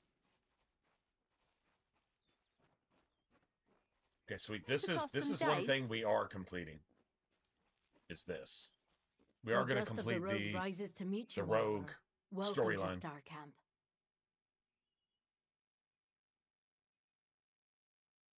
We'll ignore the Warsworn. So completing the rogue storyline increases all of your rogue abilities by 1. It's just it's fixed to your character. Completing the Mage Guild storyline, which only goes up to about, I don't know, about maybe halfway through the game, if that's what you want to call it. That puts +1 to your entire magic tree. So then you can create epic gems that either give +2 to like everything, or you can have, there's rings that are like I think the Arch Sage ring has like +1 to all magic abilities, and then like -30 to magic costs, and then like extra mana, and then like all this like +25 magic damage to all the 3 element types. Like it's a gangster ass ring. I don't remember what all it does, but it's pretty awesome, right? So you can get like, if you finish these 2 quest lines, if you can find like maybe an epic gem and a ring, or an amulet and a ring, or something like that, that gives you like +1 to like all stealth skills and +1 to all magic skills, they cap at 2. If you had +5 to all magic abilities, it caps at 2. You can't have +5. You can only have +2. So I learned that on my last character. I'm like, holy shit, I did not know this. So yeah, actually, +2 to all your, like +2 to my magic tree, and then +1 to like the first 3 or 4 tiers to my finesse tree, or +2 to like all tiers, or the first 3 or 4 tiers to all the different skills, or something like that, would work. Because my finesse tree is just to make my daggers strong, so I can, sneaky assassinate, kill people. Everything else is focused on my magic tree. Like I think I can dump damn near 110 points into magic and be just fine, right? So, and be optimized. A lot of it's going to come down to the crafting, though. Then Grim has appraised you and found you of Definitely worth. come down to the But crafting. there is another you must appease. We need as guide, much the anonymous Hierophant. damage percent increase, Go to the Hierophant shrine in our camp then and pray, no, as critical all travelers chance must. increase first. We have many Then freedoms damage and one percent shame. increase on as much of our shit A as traveler possible, lives by his and or then her critical habits and damage guile. increase You on must as do much the of our same. shit as possible, in Trader that hides order. and sells items You do to those 3 supplement your things, skills if you and need. I think you could damn near one-shot anything in the game at some point, or real close. I mean, the game does scale with you, and it does it Without really good wind on this at your difficulty. back. So there is that, but still. Hello there.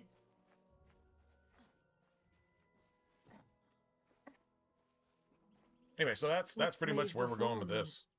An eddy in the river That's of the fate. that's the gist of A it, if you coffee in will. the song of Amalur. Your presence is unnerving, but you have come and prayed and honored our creeds. You wish to make yourself a traveler? Then ask me for my portents. Oh, humble yourself before me. I could tell her, I don't take orders, bitch. And yet you are here, and yet you are listening. And like many, you decree commands, but you still willingly take them. You will steal the following: the medallion from the noble Elfwig Grilrakas in Dyden Hill, and the burial pall of St. Edric from his tomb in St. Edric's Mission. Lastly, you must steal Drog's toothpicks, a pair of daggers in the possession of Gunnar Frode of the She.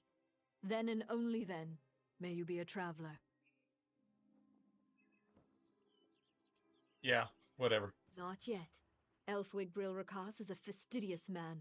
He will I not like suffer how any undue you don't approach. really have to respect her, The because call of Edric guess lies what? in his You tree don't that is respect under her. many eyes. Wait until none are near before you claim it. At last, Gunnar So I Frode. guess she's a fae He is who a shifty separated man. from the fae He and will not have decided the to do daggers mortal on him or things. near him. And because she Be has some warned. special ability Now, you to are see dismissed. fate that mortals can't see, she gets to be regarded as some kind of god. She's playing God. And guess what? Yeah, some people aren't impressed.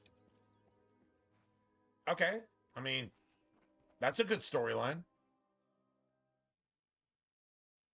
This is kind of the opposite of the Gray Fox in Oblivion. It's kind of the opposite. Gray Fox was actually super humble, and his leading of the Thieves Guild was, well, he just got caught up in fucking with some stuff that he shouldn't have fucked with. And he got basically cursed forever. And he was finding a way out of it so that he could be with his beloved, and it turned into a romance story. That was some good ass writing. I'm not saying this writing is bad, but that was some epic, like, Gone with the Wind caliber shit. Like, for real. Yeah, just saying.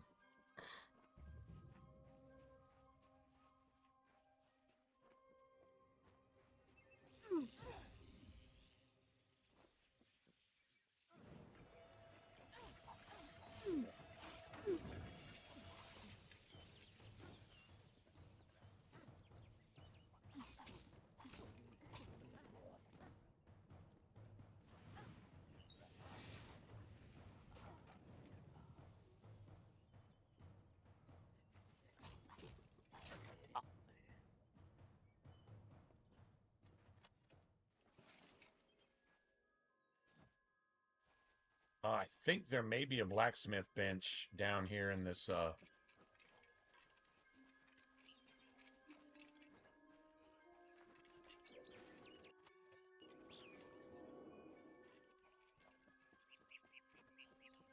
Nice.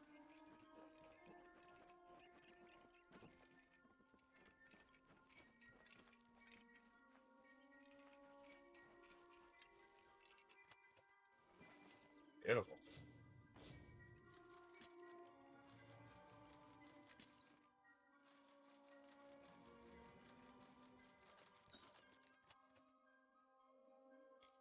God damn it. Yeah, so James, right now, like, I literally have sitting in my microwave right now. I didn't want to chill it in the fridge. I'm just letting it set. It's so I took what we call sub dressing, which is basically like oil and herbs. And I put it on first, and then I put the garlic parm over it so it wouldn't, like, burn. It would just kind of, like, soak in. And then I took American cheese and put it in there, and then um, a little more sub dressing on the inside because I wanted the herbs. And then I took onions, white onions. I was thinking red onions, but I took white onions. Um, just 3 or 4 slices of banana pepper. Um, a couple slices of green pepper on both sides. Some shaved steak and mushrooms. Mushrooms, just basic sliced mushrooms. Just mushrooms canned in oil. You know, just they're not really. I don't know. I guess you wouldn't call them pickled. They're just yeah, just mushrooms. Yeah, just sliced mushrooms. Basic shit, right? Put that on there, and then I covered it with mozzarella on both sides, and then ran it through and let it bake on both sides, and then yeah, it came out and it smelled like you had gone to Italy, to the best restaurant in Italy, and been given a meal for free. That's what it smelled like coming out of the oven, bro. I'm not kidding. Like, dude, even my boss was like, dude, what the fuck? That shit smells delicious. And I'm like, I know, right? I know, right? It's amazing. It's amazing. Dude, it doesn't even make sense. I accidentally stumbled across this shit at Papa John's too. Because Papa John's started making subs and they were so dry and cheap. But they had garlic parm, and I said, well, let's juice up the bread and then make the fillings actually worth a fuck. And then it just worked. And I was like, holy shit. And I let some people try it, and they were like, holy shit. Like, I mean, like, I'm actually like, could I start a restaurant with like just doing subs like that? And that's it? And I wouldn't just do garlic parm subs. I would do like Italian oil dressing subs with or without garlic parm, which would make you have to try everything at least once, right? Dude, it's not the worst idea. It is literally not the worst idea. And if you could get like really top quality shit and keep your menu like super, super, super fucking simple and just make it cool, like subs and salads. That's it. Never more, never less. Always this, and that's it. That's all. You find the breast, you find the breast soft sub roll supplier that you can find. I wouldn't even make that shit myself. I would pay the overhead just to have it ready made and just find the best sub roll supplier that you could find and then dress it up myself and make that shit work. Dude, it's not the worst idea. It really, really actually isn't. And I'm not sitting here like pipe dreaming, you know, like crack piping myself. No, that's. Oh, how I pray my ears deceive me. It would, then. I think it would So work. It is true. The doubt in the back of my mind that was No, clawing its I way can't cook forward for is shit, now bro. here I can't upon cook me. for shit. Thank you. But I know it tastes good. Now I won't have to wonder any longer. I think. Go in peace, child, and leave me. Oh, I to know my it tastes good to prayers. me. That's how you start a restaurant. This is what tastes good to me. I can't be alone in this. Somebody else would like this, right? And there you go. That's it. That's all. Another day, Got enough another blessing. experience in food service to actually, I think, get it started at least. Ooh, a greater health regen. Okay, that's a good sign. That means we're leveled up enough to start actually getting gear that's worth a shit. Let's see. We could do this right now.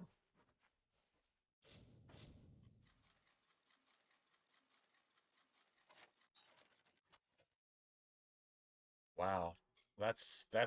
Dude, that's nice. Like, look at these daggers. Watch, these daggers are like bullshit daggers. And they're still actually worth something. That's garbage. Okay, so I've got 10% damage stacked on my shit and lightning damage and all kinds of other stuff, right? But like the basic blade quality is still worth something.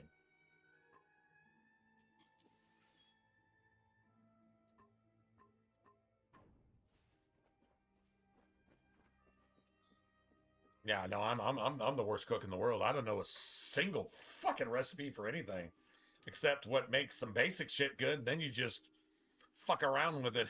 Like that's my theory. That's my philosophy. Just fuck around with it until it tastes better, I guess. How does that sound?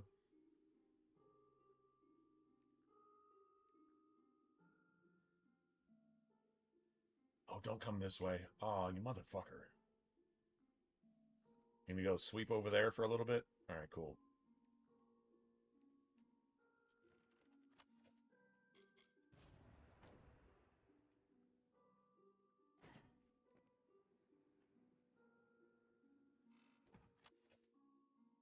Oh, shit. Shit.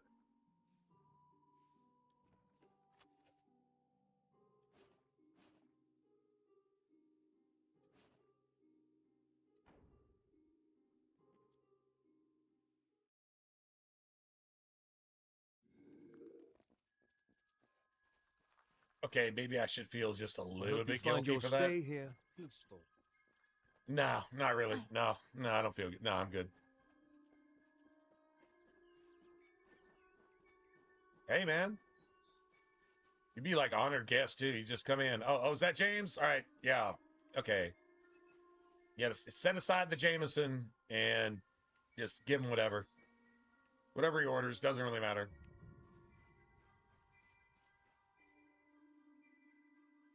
And I know you. If I gave it on the house, you'd tip the wait staff. Yeah. They'd be happy to serve you. I already know exactly what you'd do. You tip the wait staff like you were American. Remember, you Europeans don't have the best reputation for tipping because it's not really part of your culture.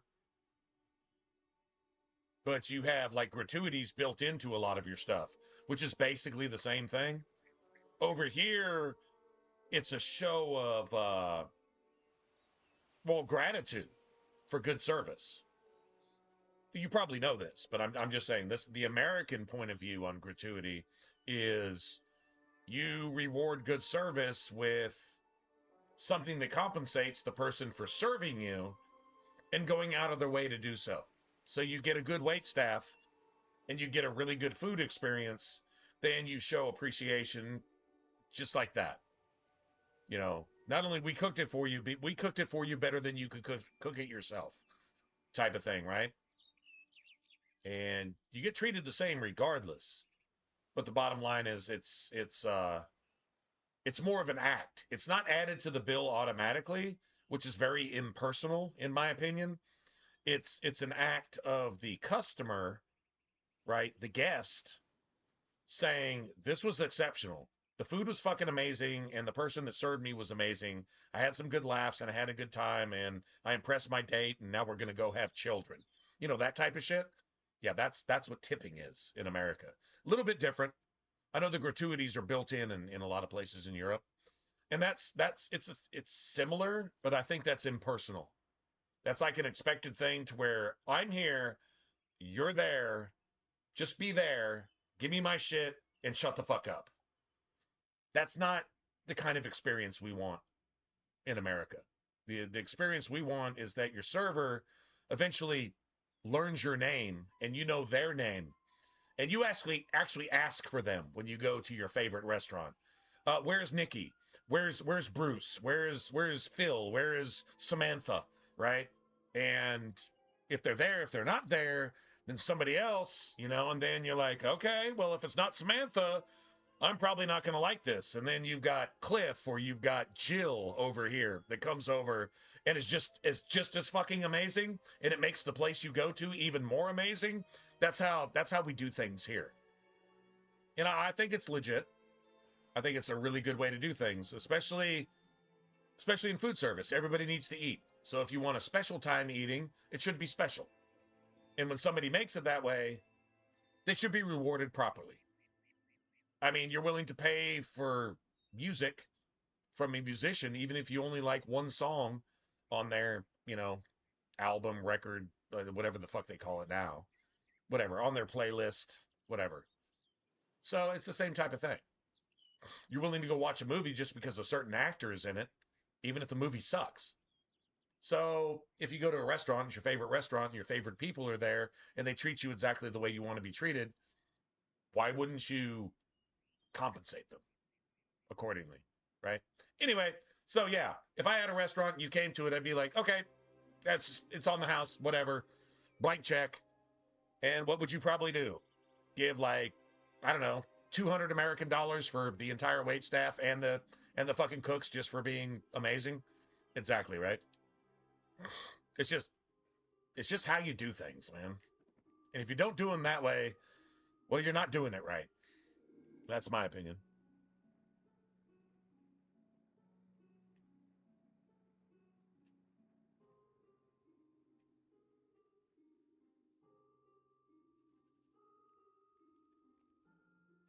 Yeah, me too. I tend to anybody now, like back in the day, 10 to 15% was 15% was the standard. It's actually gone up now. And I mean, obviously with inflation and everything else, like we spend hundreds like we used to spend 20s. Now we spend thousands like we used to spend hundreds. Literally. Like literally. Like that's not even an exaggeration.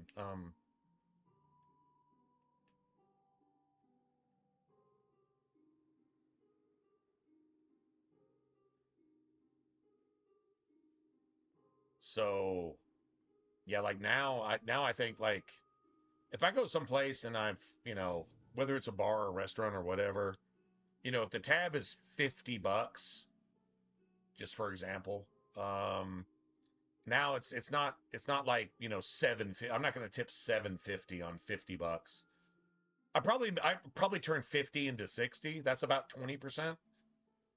But if the server's just fucking ridiculous and the food is just fucking stupid good and fast and everything's just kind of works right, probably tip like shit, maybe even like 15 or $20 on a $50 tab. I could make a $50 tab a 60 to 70, $65 to $70 tab. Yeah, I mean, and that's 40%. That's high. That's considered high, but it's not so much more than 50 these days, to where the server feels appreciated. And that's one thing. If somebody's really good at their craft, it's a certain there's a certain character you have. Whether if you're delivery, you're a long distance waiter.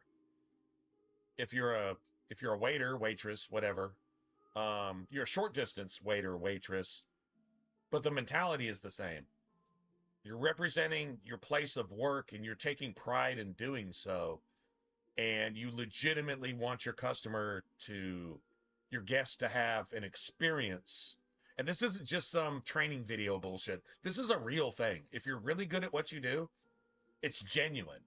You don't want your customer to have a good experience because they're an anonymous X or Y that's going to give you X amount of money. No, you literally want them to have a good experience because that's your fucking job and you're good at it.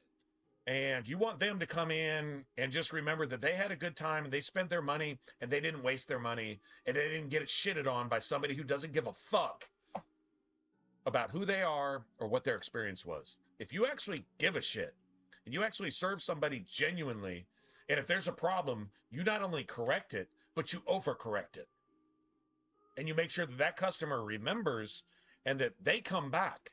Yeah, their tips are your livelihood, but they're being a person, they're spending money, just as if you were a person spending money, needs to be appreciated, needs to be respected, and needs to be compensated with the kind of service that they're actually paying for. Even more so, if they're paying $60, treat them like they've got a $200 bill. If they do have a $200 bill, treat them like they have a $1,000 bill. And that they're going to tip you 50% of it. You treat them that way. And will you be disappointed? And will they shit on you and just stiff you and not even tip anything and just be fucking assholes? Do you run into people like that? Yeah, that's not the norm. Those are assholes. And those Karens exist in the world. If you're a homeowner, you know what a homeowners association is. You know that people like this exist in the world. Are they going to do that to you just because they can? Yeah, of course they will. Are they pieces of shit? Absolutely. Do you treat them as such? Nope. You treat them like they tipped you $200. And just go on about your day. Your day is no worse. Did you make a little less money? You made what you were supposed to make today. You worked as hard as you could work. You did your job. You treated everybody the right way. You can go home and sleep good. That motherfucker that stiffed you, that's just a complete piece of shit, they never sleep good. They're the worst kind on the inside. Well, let them live with that until they decide not to be that anymore. Maybe they'll come to Jesus. Maybe. That type of thing, right? Yeah, there's a server. It's a special breed. It's a special breed. Waiter, waitress, delivery driver. Hell, even your UPS or Amazon Prime or whatever you got, local mail type thing, whatever, your delivery people, they're one of two things. Either they're fucking terrible or they're amazing. They might be okay. There's some that just do their job and they just don't give a fuck one way or the other. I guess there's that. There's the middle ground. I think, yeah, with parcel service, yeah, it's kind of non-committal. It is pretty generic. But with food service, item service and stuff like that, you know the difference between a really, really good delivery guy or girl and a really, really bad one. And it's the exact same thing as a really, really good waiter or a really bad one. And y'all, this is my fucking PSA. Take care of your delivery driver if you got a good one. If you got a bad one, take a shit on them. If they come up and their shirt's out and they're fucking sloppy and they got fucking tattoos on their fucking nostrils and shit like this, and they just don't give a fuck, and they're just throwing your food down, they didn't even ring your doorbell and shit like that, yeah, try to get them fired. But if your delivery driver is there, they're prompt, they represent who they're working for, and they make sure that your shit is right. And if your dog comes to the door and is barking and being a nuisance, you're like, oh my God, I love dogs.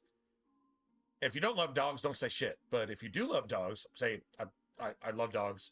What's your dog's name? Oh my God, you've got a guard beast. You've got a pizza alarm.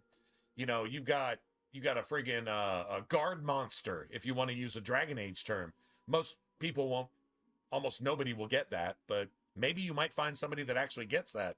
Oh my God, your guard monster has turned me from a life of crime. Now I'm just here to deliver your pizza and do well so that your guard monster doesn't kill me. Do you understand that people are actually like legitimately people? And they actually just love other people who are just being people? You're not sucking up for a better tip. You're not getting a better tip because of that. You're treating a person with the respect that they deserve for spending money with you as opposed to somebody else. That's why I like to represent a particular company myself. I'm not DoorDash. I don't want to Uber. I want to represent a particular company and be the face of that company every single time. And when I fuck up really, really bad, I'm accountable. But when I do it really, really well, then people appreciate that because they're respected and treated as people, and it's special. They're not just getting a pizza thrown in their face because they paid for it, regardless of whether they tipped or not. They're getting their food served to them as if it's their table at a restaurant, and they're being treated accordingly.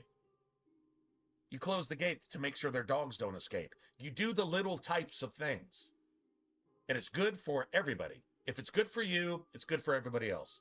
Treat other people as you want to be treated. I mean, that rule doesn't change no matter what you're doing. But if you're a server, delivery driver, or waiter, waitress, bartender, whatever, it's all really the same shit. It's a special breed. Take care of those people that do that well, and take a shit on those people that do it badly to get them the fuck out of the industry so that real people that deserve to have that job actually have it. Remember that too. So if I come deliver something to you and it's a really, really bad experience, try to get me fired. Maybe I need that as a wake-up call. But if I come there and we become friends and I steal the love of your animal because I fucking love your dog or your cat or your turtle or just whatever, then take care of that too. Just like you would anybody else. Because that's what they're working for. They're not making any hourly. They're not making shit. They're making waiter wages, which is like 1/3 of minimum wage. With the delivery driver, it's the same thing because you have to maintain your own vehicle. While you're tearing ass trying to get everybody's shit there ahead of time, yeah, you're burning up your brakes, your fucking alternator, your transmission, your all that stuff. You got headlights going out, you got police pulling you over, and you're getting tickets because you're driving too fast. Why? Because you're trying to serve your customer like they deserve. Everybody needs to understand that. But fuck DoorDash and fuck Uber, unless I'm DoorDashing, and then it's the okay kind of DoorDash. Everybody else can, those fucking meth heads that haven't taken a shower in 3 days and bring your shit to you, and yeah, you're like, holy fuck, did you even get your food? Did they steal half of it? Did they leave it at the wrong address and make you order it again and just fucking quit and give up? Yeah, they're a fucking cancer in the world. I wouldn't be if I was a DoorDash driver, but the rest, well, a lot of them are really, really bad. So yeah, fuck them too. Anyway, why am I even talking about all this? Oh, I got them both. Nice. See that? I got away with stealing them both. I think if you steal the first one, the other one goes up by like 25 or 50%. So you only have like a 50-50 chance to steal the other one. Anyway. Nice. I win.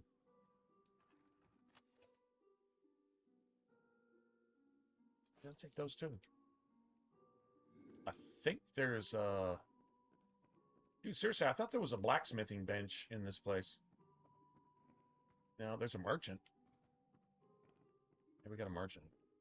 He's got his own private quest too. Welcome to our lodge. Surprised you made it out here by yourself. Yep. The Being Shield kind a is free and dangerous it's easy. place. Being an Hope you asshole find takes a whole lot of energy cool and puts soul in the you next room. in harm's It way did not fare so well. all the time. It's exciting, but it fucks over the lives of everybody around you, so why do that? Just don't be an asshole. Save all that energy and spend it on the little bit of energy it takes to just not be a dick today. Not doing something is a whole lot easier than doing something, right? Don't be a dick today. Being nice, well, if you're nice, it doesn't take any effort at all. And if you're not nice, that makes you an asshole. How about just stop being an asshole? That saves you a lot of time and energy too, right? Pretty simple. The Bible is never that complicated.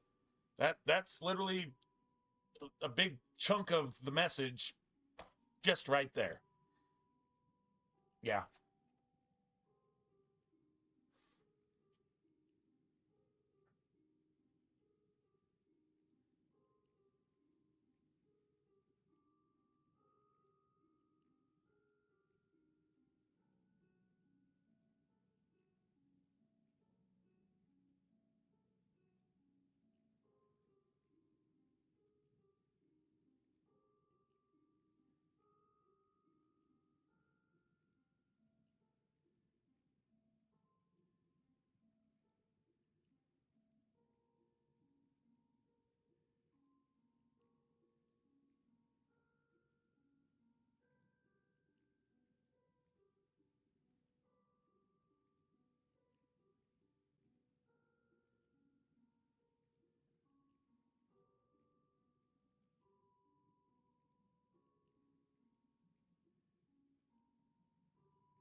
Yeah.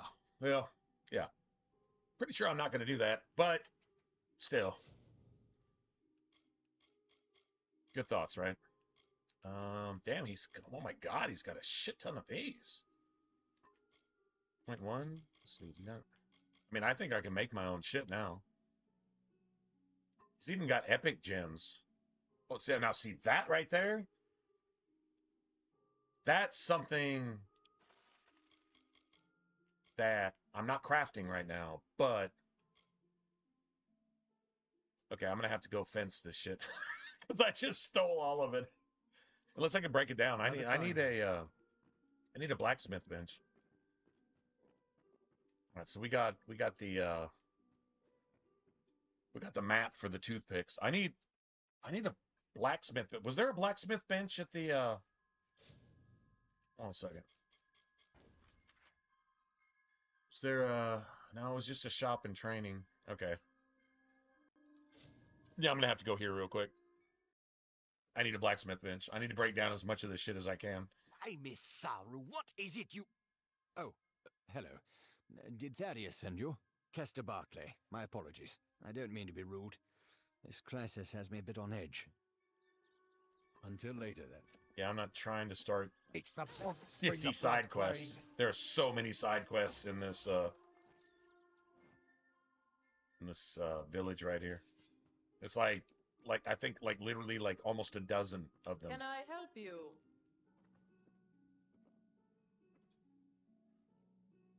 Inga won't bite. Just tell her what you want mended.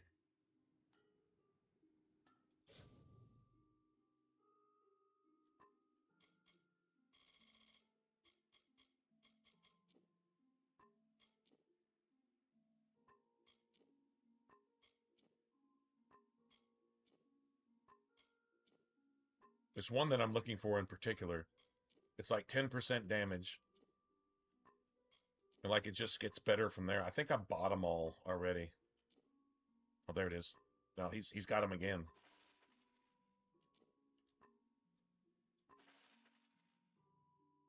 Beautiful. Right, I don't need any of that. 5% physical damage.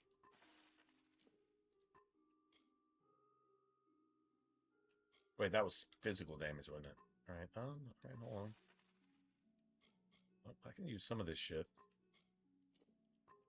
I know it's all basic, but it's like early crafting.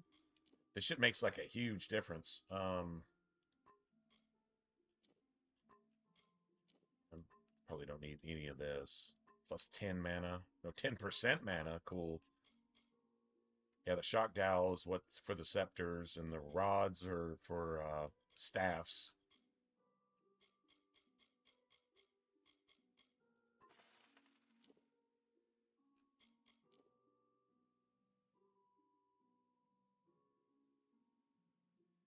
Damage versus Niskaru. I mean, come on, bro. Like, dude, that's just like serious. Nah, fuck that. I'm not bothering with it.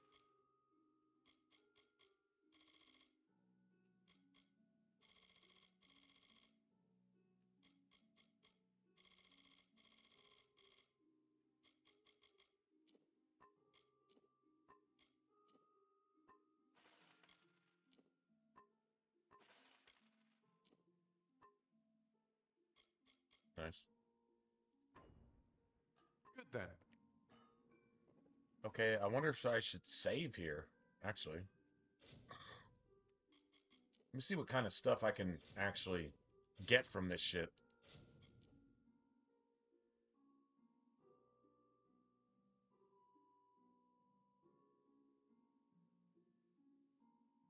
Yeah, right?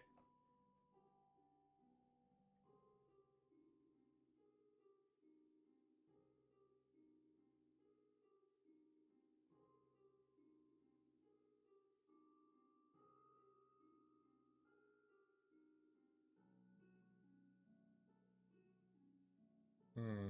Yeah, that's a true story. It has to be one of those things that just kind of hits you in the face, right? Just out of the blue type thing.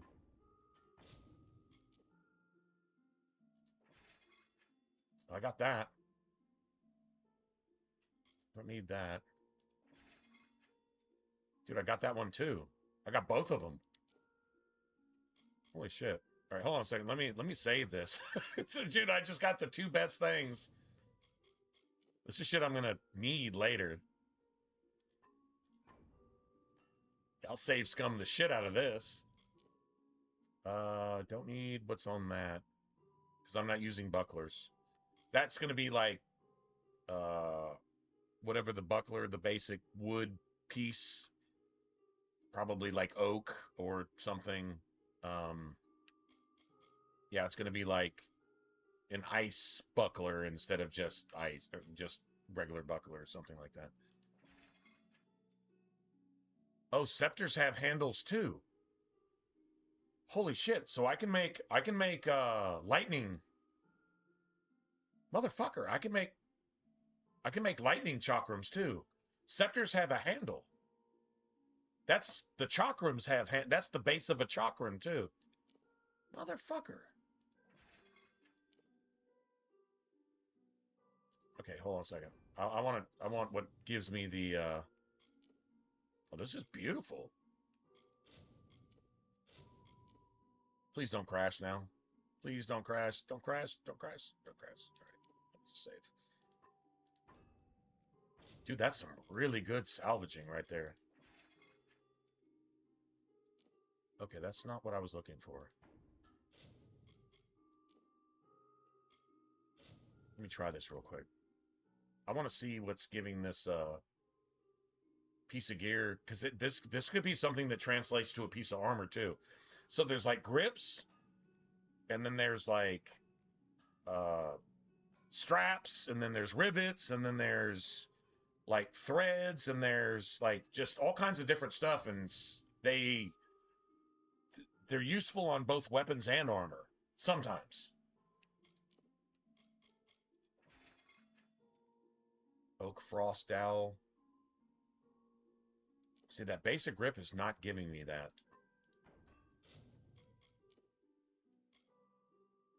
This also could be a gem crafted item. Not a master crafted item, but a gem crafted item.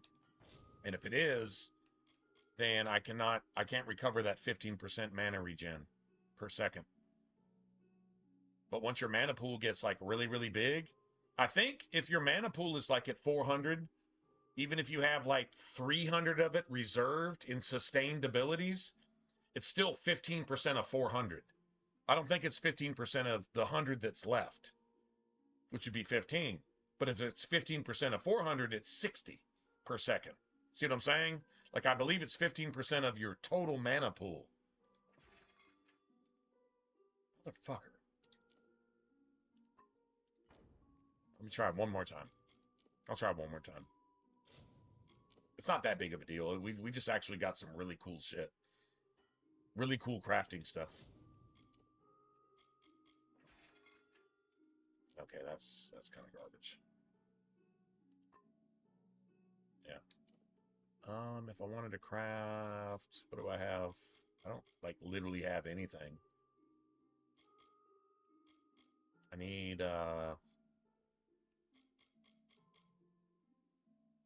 dagger blades.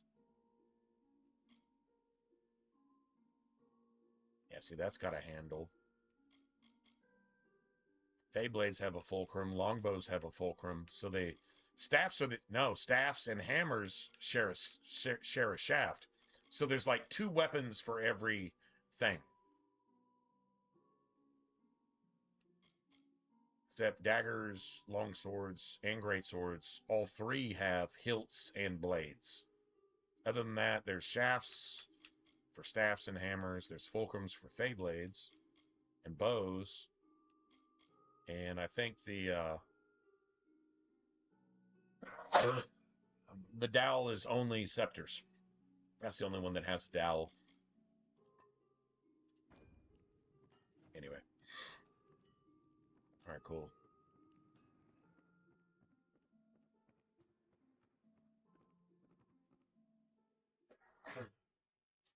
I got the sneezes, man. My boss at work tonight had the sneezes all night, too. I wasn't sneezing at work, but I am now, though, for some reason. Should have come. Astrid needs that medicine.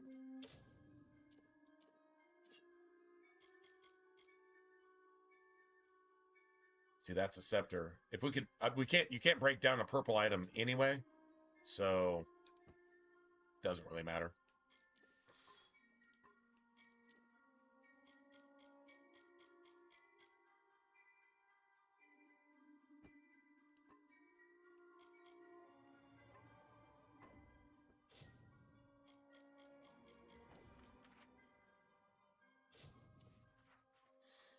Oh, thanks, man. Yeah, sniffle, sniffle, sneeze, sneeze, man.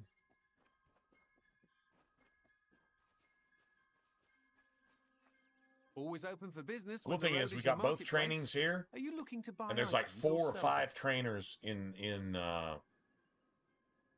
was it Issa or whatever, the Elven city?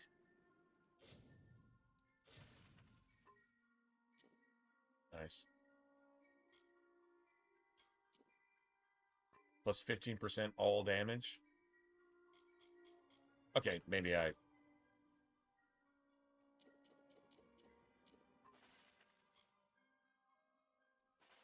don't need that yet. I'll get more of those later. I'm going to get a lot more of those later. But the healing and the minor mana, that's like work. I haven't even really used the minor healing regen.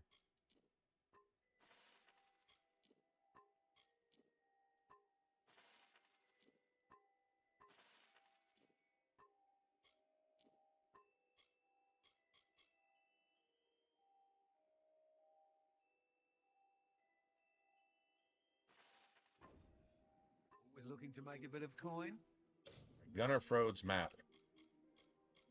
Quest. First, we're going to do this. We're going to go to map. Since we already know where the map is at, we'll just go there and just go grab this shit.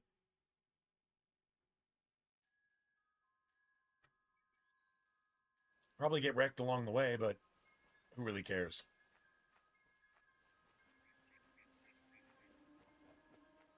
Hope we level. I'm going to look for the lore stones. I think I know where they're all at. There should be one here. Yeah. While the shaper brushed There's the another plains with one not hills too and far wheat, down there. and the carver moulded the deserts with a careful, measured hand, Somewhere along the the third edge. of the Majestics stood from the earthen cradle and beheld the glories of their work. He was the architect and carried in his mind a dream, the form of growth, a design shaped in nature, a place of wild abundance in harmony.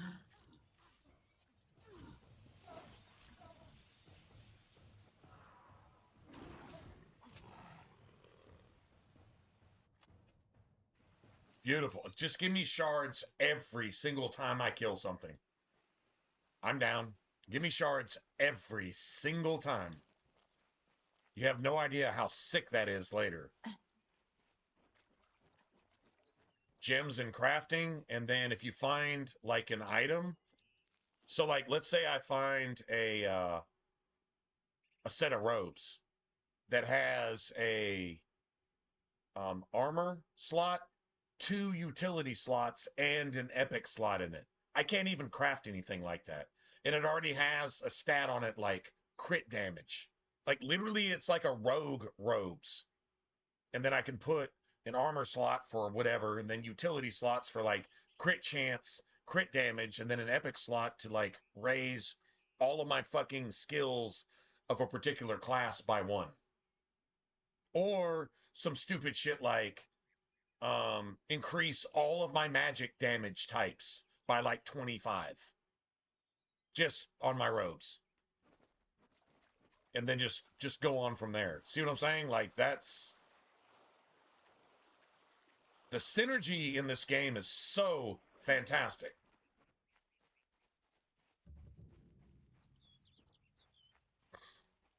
All right, so that's what's his face. That's the tree, the mossy log, if you will.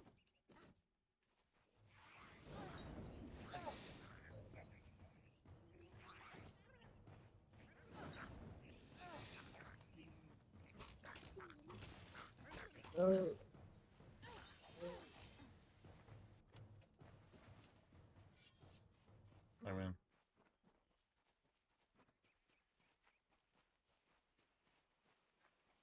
it's kind of crazy. 2 of the most playable builds in this game don't involve any ranged at all. I mean, if you want to consider Chakram's ranged, the game considers them melee weapons. Like that, they're. I mean, they go farther than a great sword, technically, but they miss a lot. So, like, you see the pattern, right? So right there, the pattern was like, look at the top of my head. It was right here and right here. So if the enemy is right there, or here, you miss. Whereas a great sword, which goes up to, let's see, if I'm swinging a great sword, it goes up to like right about here. And then you've got AoE stuff that you can do that extends like all the way out to here. And it doesn't miss anything. It's like a cone. You know what I'm talking about? A damage cone, right? You got AoE, which is a circle, and then you got a damage cone, which is still kind of AoE. It's just area of a much smaller effect. It's not around you, it's in front of you. Anyway, Like, great weapons do that. Melee great weapons. Chakrams do not do that. The architect They readied are himself. faster. He construed the They don't goods hit of near as earth and hard, sky as and tools, and weighted yeah. plans of origins, built two-piece planks for wood and stone. He began creating.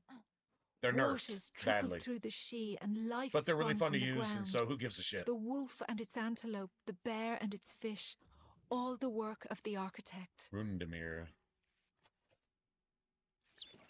So scepters are worth breaking down, to be honest. Scepters are definitely worth breaking down. All right, there's going to be a lore stone over there somewhere, so I need to just kill these assholes so they don't bother me later.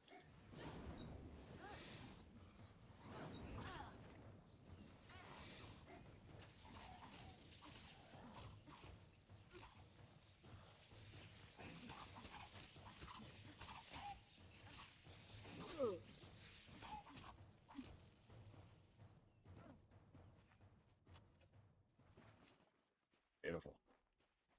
All right, so there should be a fate flower here, and a lore stone. One or the other. Just the lore stone. All right, never mind. As the architect labored, he found an inferno. There, in the heart of the Feywood, the fire raged. It consumed all life uncontrollably. He faced the inferno, but could not quell its hunger. In despair, he looked upon the Shee.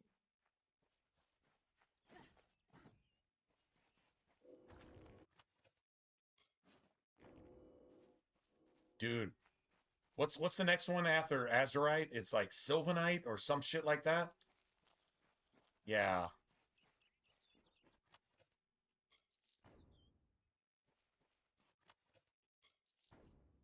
The fuck is up with shadow prisms, man?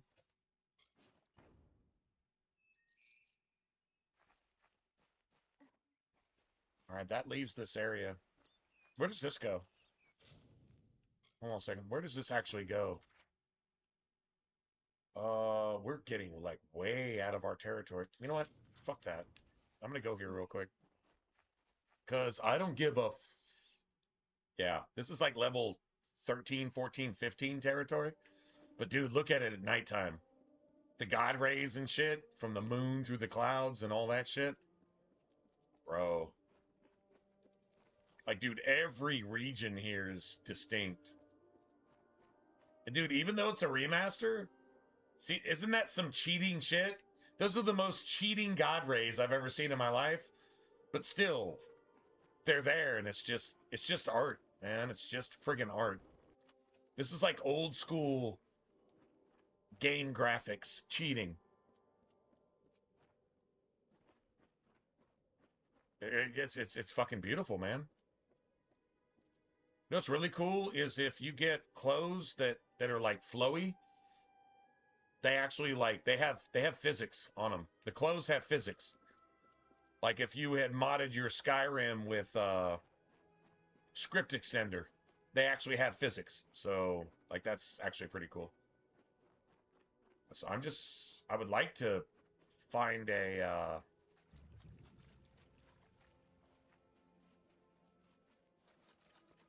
I'm gonna hit up this trainer if I can. I don't know what they teach, but I really kind of don't care.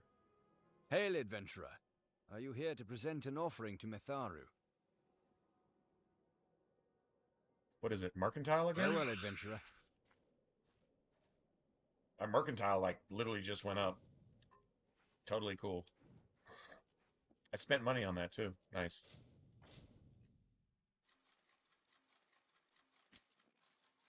Yeah, I can't not love this game somehow because Fable 2. Azurite Chakrams again. Those are actually probably pretty good, I'm not gonna lie. Yeah, Fable 2. And now we got the daytime, and you don't just have the sky, you have like there's some kind of what would you call it? Like some kind of shroud over the planet. You see it?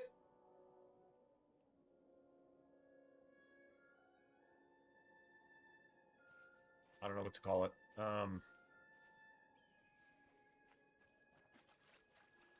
Yeah, anyway.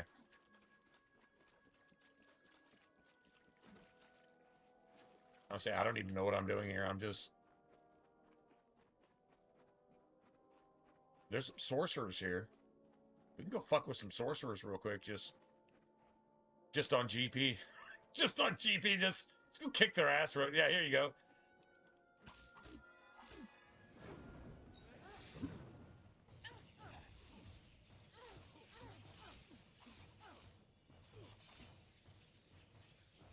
You get wrecked, oh. Get wrecked. So they're all enchanted, though. Like, if you see around their heads, they're all enchanted. They're attacking you, and they don't even know why. Like, they're actually innocent. With these... But they're Fey. They're Fey attacking you, and they're killable. Which is weird, but whatever.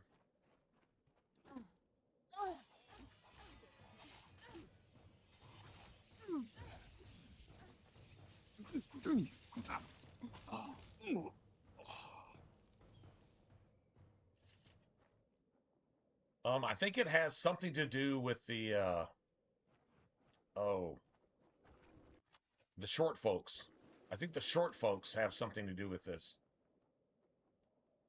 Anyway, yeah, I'm like totally way out of my area right now. We are like, I'm guessing, I guess you could say we're not supposed to be here. Now we could go.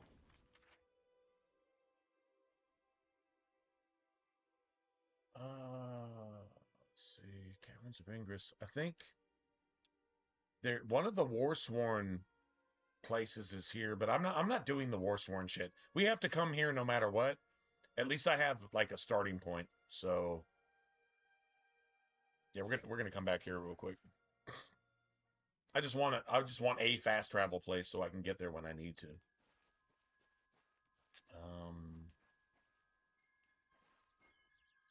Okay. Yeah, let's go.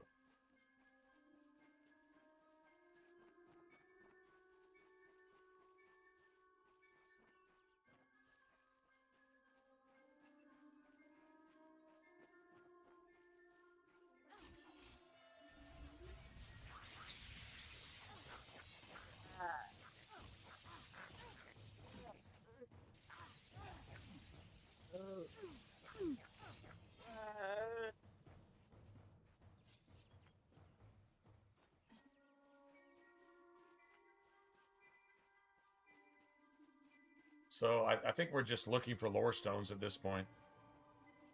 I'm pretty sure there's one up there somewhere.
I'll be killing you bitches a whole lot faster than that later. Yeah, a whole lot faster than that. Yeah, enjoy your break while you get it, bitch. A whole lot faster than that. Yeah, we're gonna be nuking those bitches by the dozens.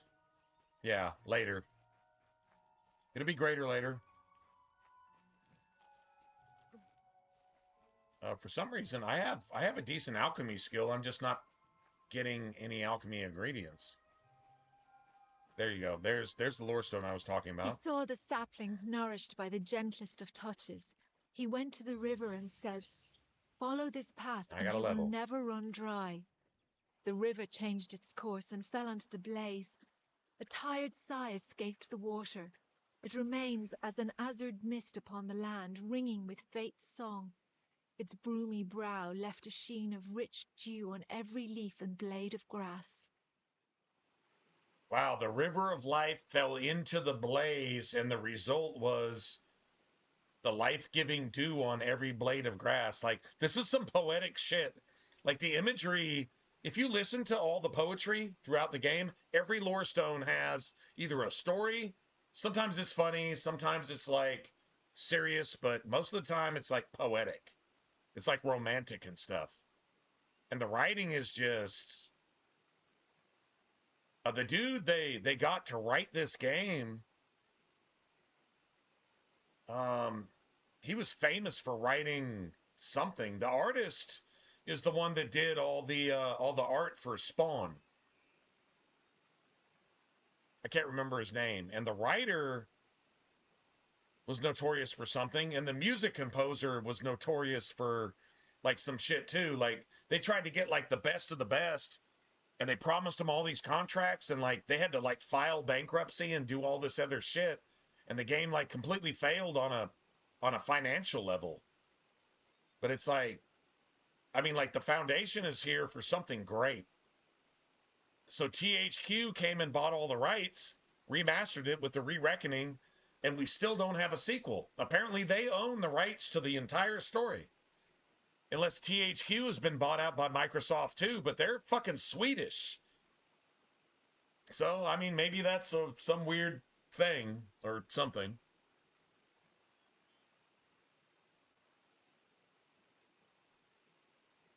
Anyway, just freaking crazy, man. Just crazy.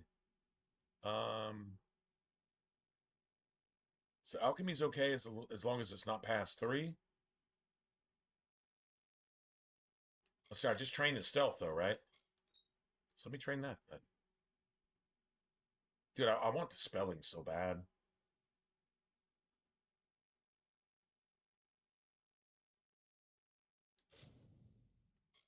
Yeah. But, yeah, Dark Sigils. That sounds familiar. That's from something else somewhere. I think you have to have dispelling of 3 at some point, but I'm pretty sure that's it. You know what? I'm going to take dispelling real quick. Yeah, I'm going to take it. There's a reason. I want to train in it later, and I don't want to have to respec a whole bunch. So yeah. Right. So 22%. I gotta have it.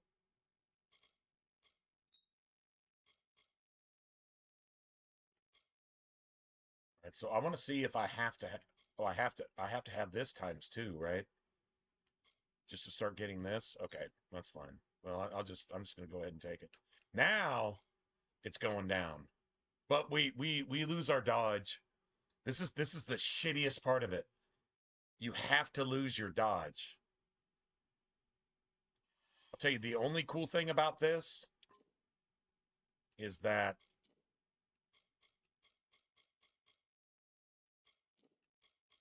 your dodge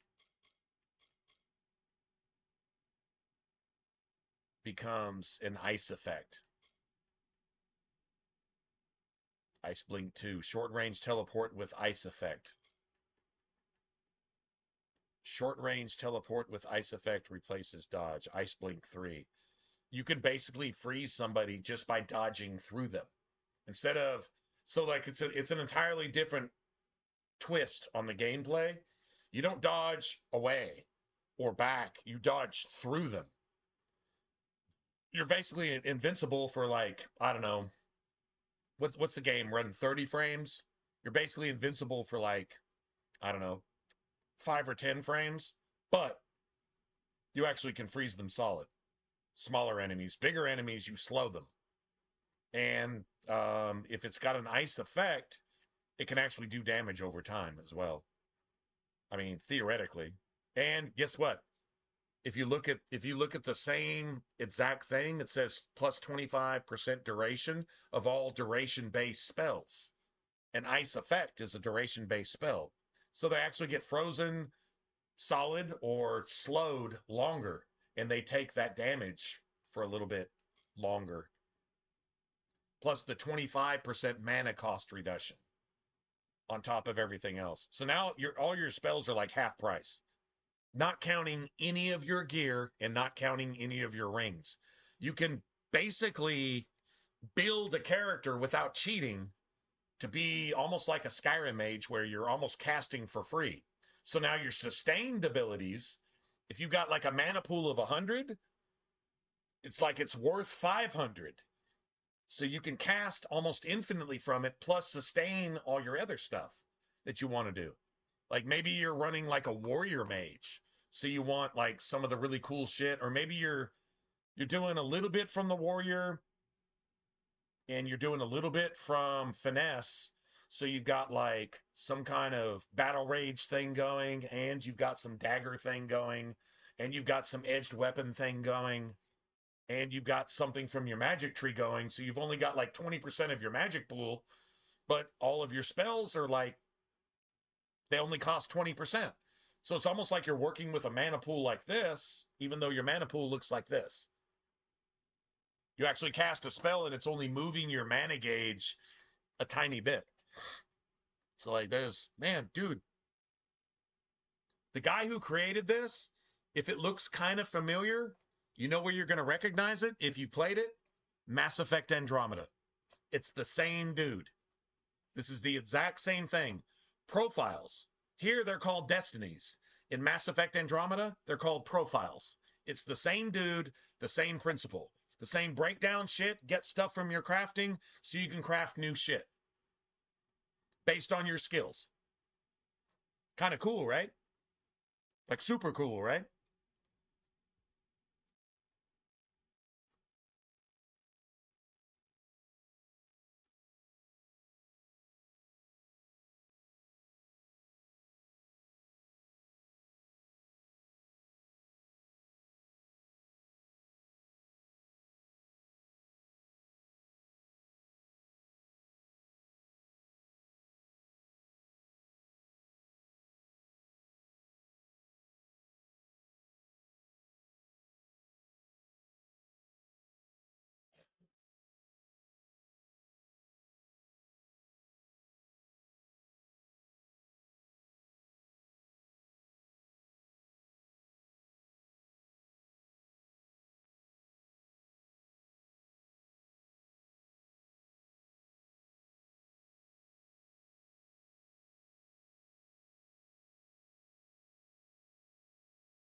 Well, the profiles and the cross bonuses that you get from going like pure adept, pure, what would you say, fighter, right? Or pure like stealth rogue, right? Sniper in Andromeda is just like might, finesse, and sorcery. It's the same thing.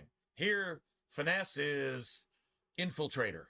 Here, sorcery is adept. Here, might is soldier in Andromeda.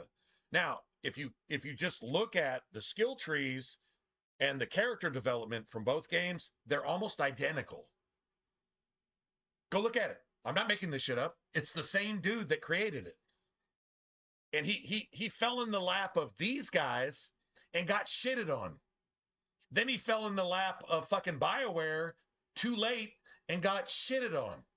And neither game got the credit, the respect that it's due, man. Neither game got it. But the design it's immaculate. It's fucking fantastic.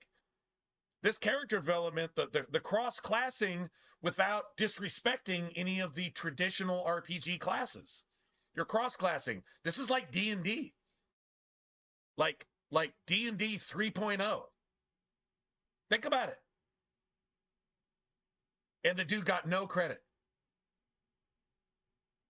Man, if I was developing a game, dude, especially like a ninja story-based action RPG where you crossed like, I don't know, like Dragon Age and Neo, which is exactly how I would do it. I want the visuals and I want the gameplay from Neo.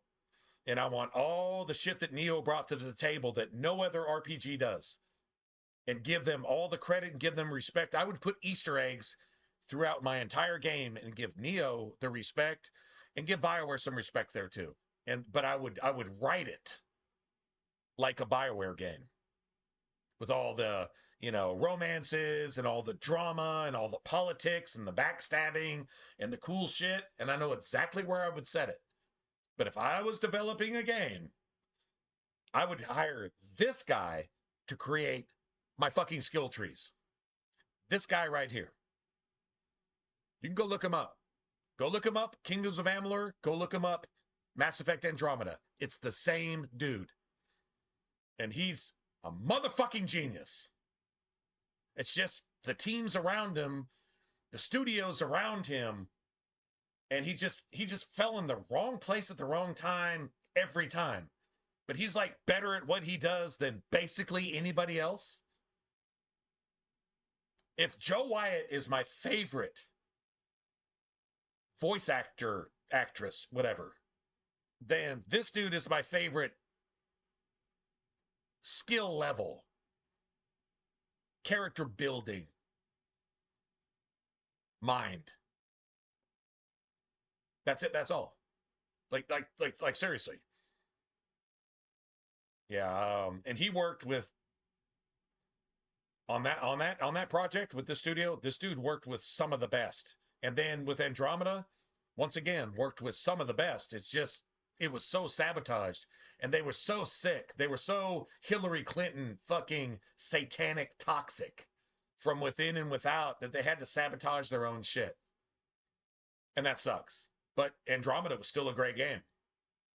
But this leveling system, this class system, this character development system, including crafting, that is his baby. And I'm down with it. I want that in my game if I ever made a game. 100%. Honestly, if somebody said, okay, come take your ideas. You don't know how to program. You don't know coding. You don't know shit.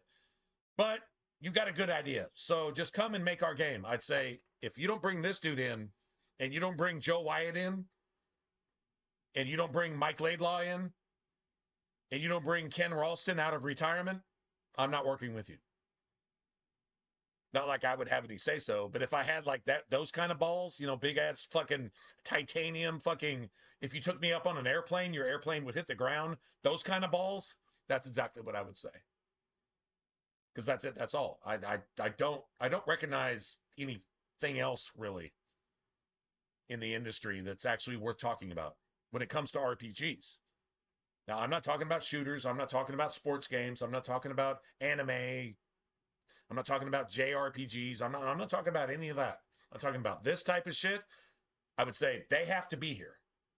If you can't get them, you're not worth talking to. That would be it. That's all. That would be my game. And it would be the funnest, most fucking in-depth, goddamn ninja-based RPG you ever played in your life. Because it's exactly what I would want to play for the rest of my life and never play anything else. Seriously. If somebody could just make it, that'd be awesome. Apparently not going to happen. But Neo tried. Neo poked a couple of the coals in that furnace. They said, yeah, I got some really good shit right here. Yeah, Neo 2 climbed up into like the top 10 list of all time games ever with their shit because they did what they did perfect. There's like, well, I mean, if I was to make a game, I would do this and this and this, and that's not what their game was about. Their game was about this, and they did it perfect. That's it. That's all. It's more Souls-like than Souls games. It's fun, and it's got more RPG elements than any game that's come out since Dragon Age 2. And then it's even got some that every other game developer has missed forever. And it's a work of art. So yeah, I would totally, yeah, it'd be a cross. It'd be a cross between Neo 2 and a BioWare game. BioWare is specifically from the story writing side of it. You know, the lore, the backstory, the richness of the culture, along with the visuals and the game world, right?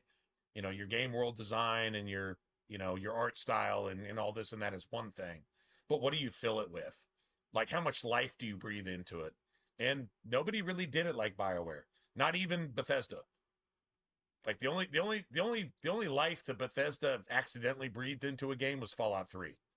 It gave it so much atmosphere, so much immersion, that I think that it happened despite themselves. I'm not saying they didn't try to do that, but they exceeded even by accident sometimes. That's how good it is. The gameplay sucks. So, but a remaster with really good gameplay, imagine a Fallout 3 remaster with really good gameplay. It's going fucking down. Do you think I'm playing anything else for like, I don't know, several months, maybe a year when that comes out? I think it's coming out on October 23rd. That's my prediction. Somewhere around there, October 23rd. We'll get a shadow drop, and that's all I'll be playing for a while. Hopefully it's not so bugged that I have to wait very long.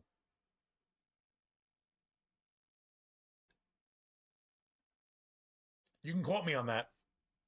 October 23rd. Give or take a week. I think it's October 23rd exactly. This year. So, we're on the countdown.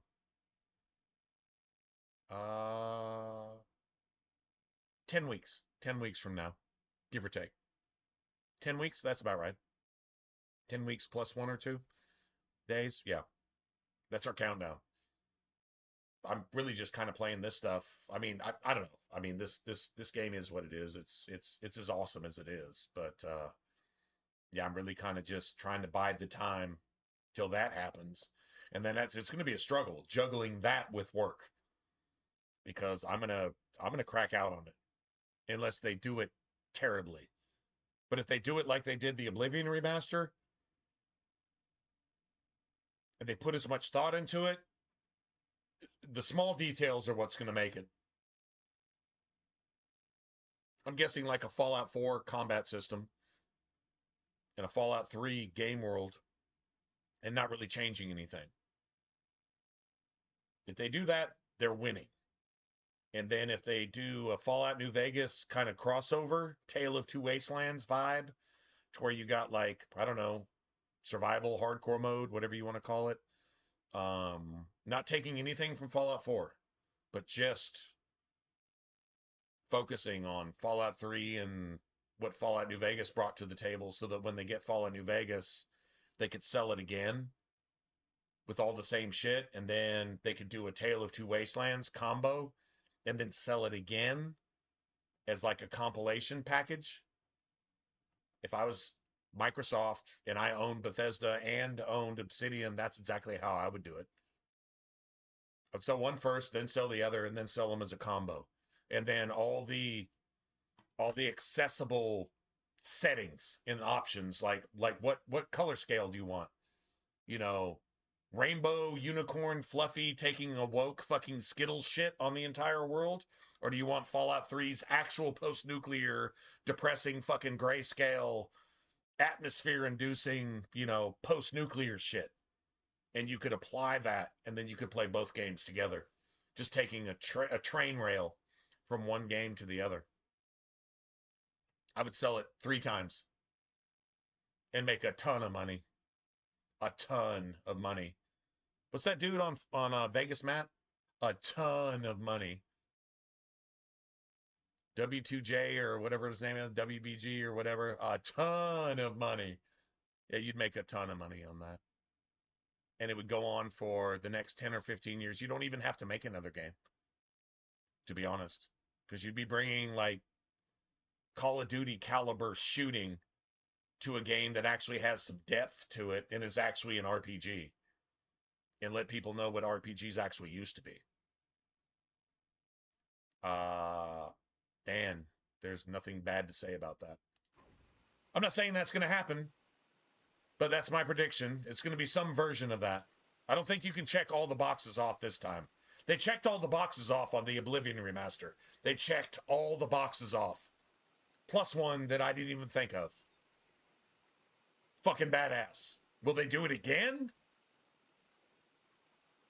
I don't know. I hope they got rewarded the first time for doing it right. So they don't take a shit on the second project thinking, we're not going to get the respect we're due anyway. I hope there's none of that bullshit.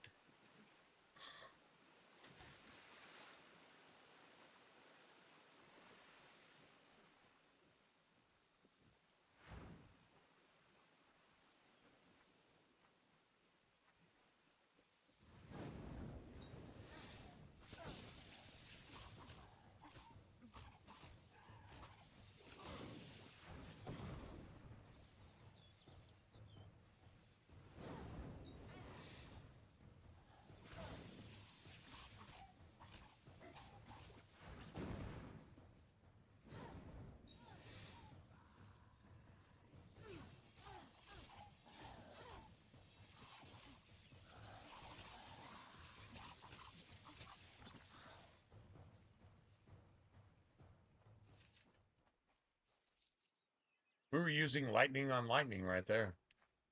That is not a good idea. Hey, for anybody watching here, don't do that, because it doesn't work. Yeah, that's all I have to really say about that.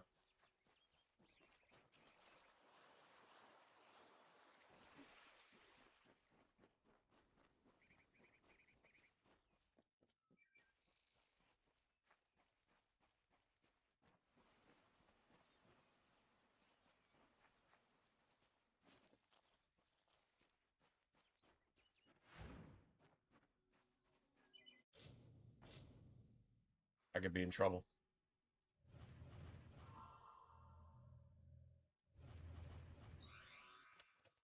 Ooh, that was close. All right, so... Well, that was, like, really close.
Beautiful.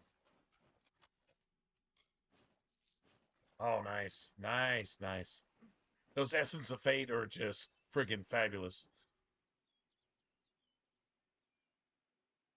You have an idea it's a terrible one? Yeah, just don't do that.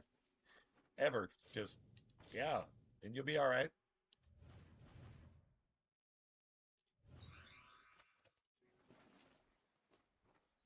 Yeah, just don't do that. Simple. What could be easier? Just don't.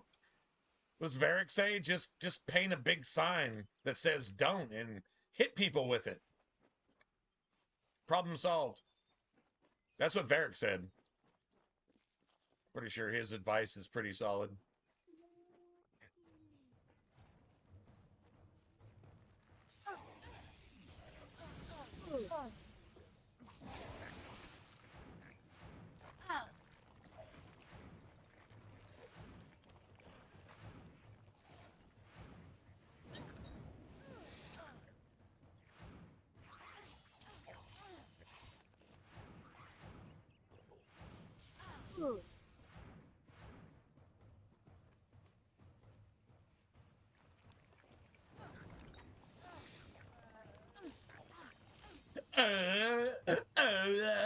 You said, go fucking fuck yourself.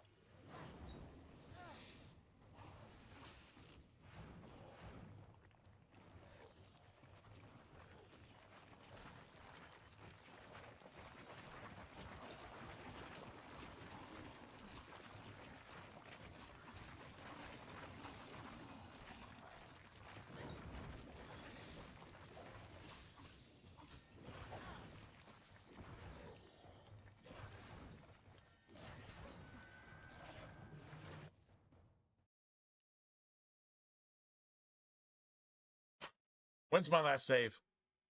When is my last save? This might it's 5 something in the morning too. It's 5 something in the morning. Yeah, this last save is going to determine what I do right now.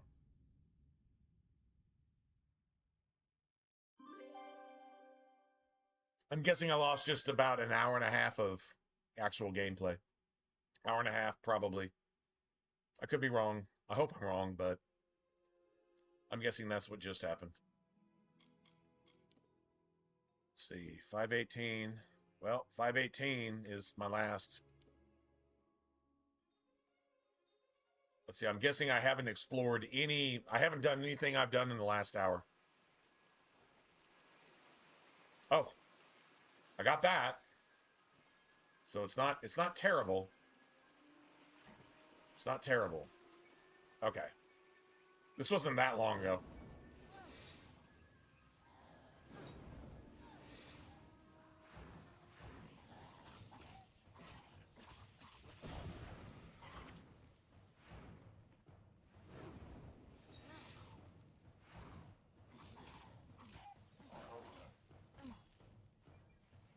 So it wasn't terrible.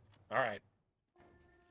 I didn't lose an hour and a half. I honestly, I thought it would take me like back to the hut, the inn, or whatever you want to call it that we left, and it was just going to say start from there, and I was going to be like, nope, no, not doing that.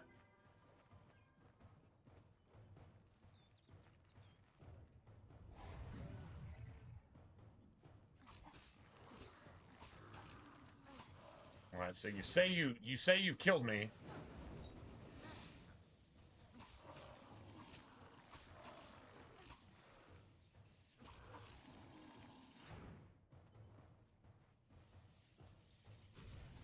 You say you killed me, which you didn't, but you say you did.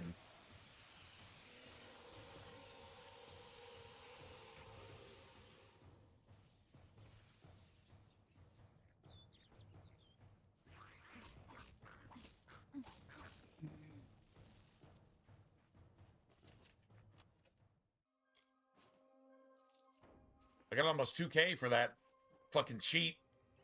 You want to cheat me and then just give me my money back because you know you fucking cheated? Okay, go fuck yourself with the cactus and fuck you, and I'll take your shit and then fuck you again with the cactus. And if you're not done with the cactus, fuck you with another cactus. And cactus to your mother. That's exactly what I would say to that. Got no time for that bullshit right there.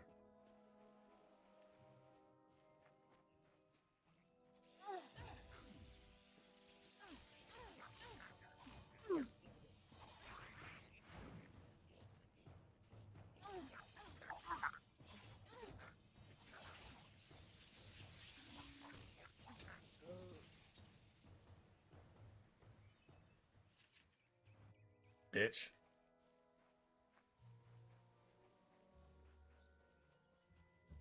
Oh yeah, and once again, I coined this phrase. Cactus to your mother. Wherever you came from, that's where the cactus needs to go. To your fucking mama. When the game pulls bullshit like this, that's exactly what I have to say.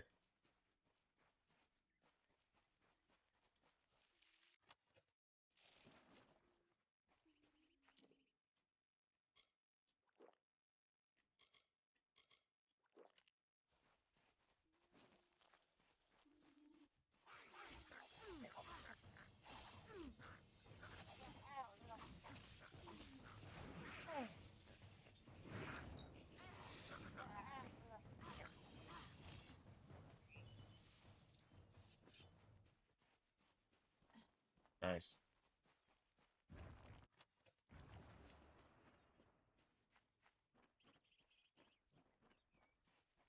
Now, the best thing in the world would be if I get this last lore stone right here. I hope this is the full set. I think I'm still missing one. Maybe? Not sure. The fire's abated. I got it. The rock cloven by I got the whole time, set. and the cascade sauntering through this vale. Sweet. The architect finished crafting the she. This haunting beauty, a mystic requiem for the fading of Ashara's other children. It will forever remain the body of the forest, built from an ordered wilderness, constructed by a natural chaos.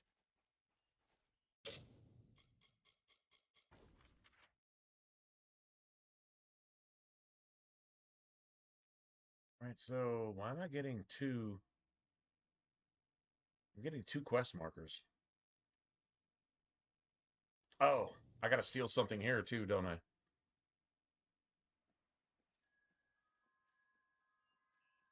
Oh, that's possible. Yeah, I mean that. Worst things could happen. True story.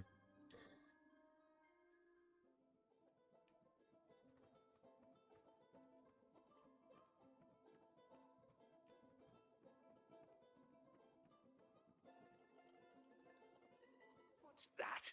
Stupid bloody peasant. Alfred Wilrigas will not suffer to get this sickness afflicting this town. Now be gone. Take your poisoned air and get out of my sight. It's bad enough that I'll be quarantined here. Oh, he fucking leaves?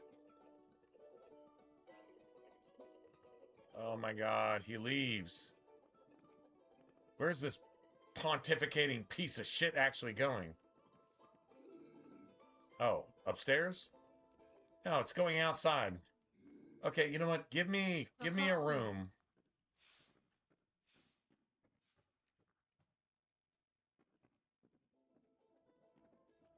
All right, who can actually give you a room here?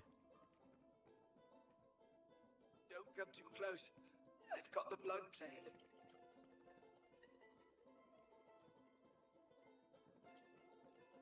I can't even get a room here. That's okay, that's crazy.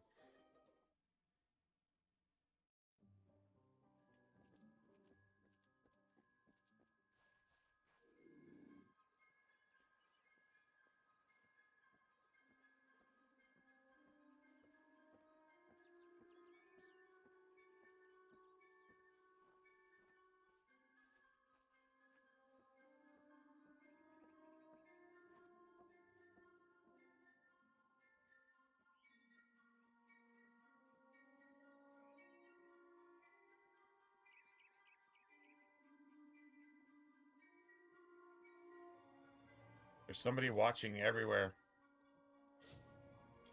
I'm gonna save the game right here. See if I can pull this shit off. So you have to do it without witnesses. It's 100%. Who caught us? Fucking snitch right there.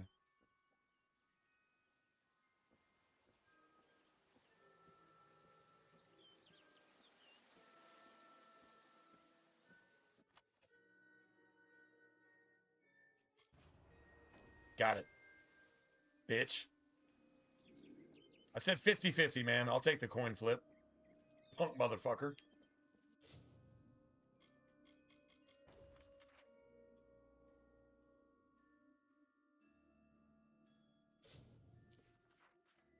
Definitely wanted to do this. All right, look, guys, man. To be honest, it's after 5:30 in the morning. You have completed the task that the Hierophant set out for you, as all travelers are expected to. Well done. What I invite you to join is not a fraternity, Receive not a Shadow guild. Prism. It is a Why the fuck are you family, gonna a put race, garbage a bastion loot for into those my of loot? like mind and talents. All travelers are now your kin, and you theirs. Now the Hierophant is called for you to serve again. The seer demands, so you must answer. The next task is unique. It involves stealing from one of my kind, Amalur, Lord of the Hunt, fallen member of the Courts of Summer. This is what I can tell you of the task. Pray at the Hierophant Shrine and receive their blessed wisdom. I think this is in the she Good too. luck. Pretty sure this is in the she. So, Amalur, Lord of you've the come Hunt. to Is me that the again, one that Shade. So competent you were in your last mission does that the I've prepared bleeding another thing? for I you. don't think so. You will steal Buru's boots from Amalur, Lord of the Hunt, once member of the Court of Summer. Oh, maybe that is what this is. There has not been word of the Lord of the Hunt for some time. When I scry for him, I only see portents of his herald, Ergaze. The road to the boots lies through her. You must seek her out in the she. I'm and pretty learn sure where this to is the one find that causes Amalur the in the bleeding, boots. and it always breaks. Like there's like a serious glitch with this bullshit. Always open for business when the road is your marketplace. Are you looking to buy items or sell them?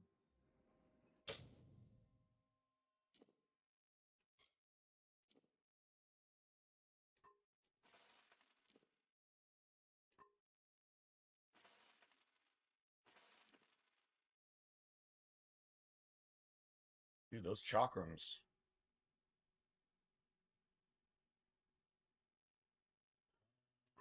Not yet. Not yet. Not yet.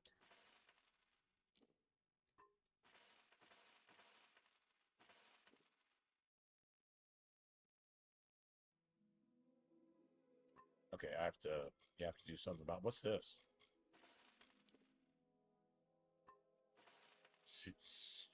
Sell that too, man. Works for me.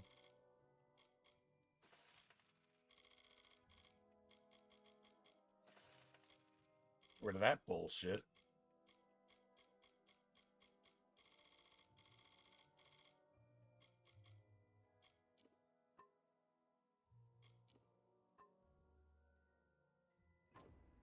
If you need another...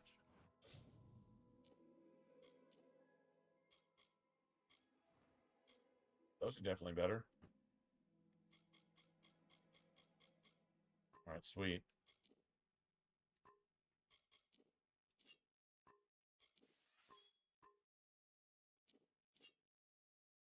Hey, 24, 21 of 24.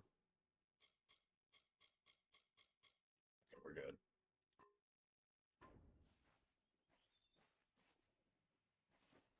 Okay. I mean, do we do one more thing? I don't know. I was really just a little bit salty about that bullshit just a second ago. I feel like I got cheated, but whatever.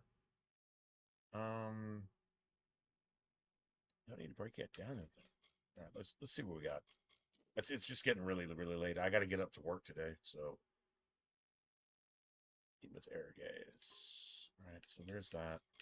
I think that's in the she. It is. It's right in front of this. I don't know if we have time to do this. Maybe this would be a good place to start tomorrow. Yeah, she's up above on the cliff.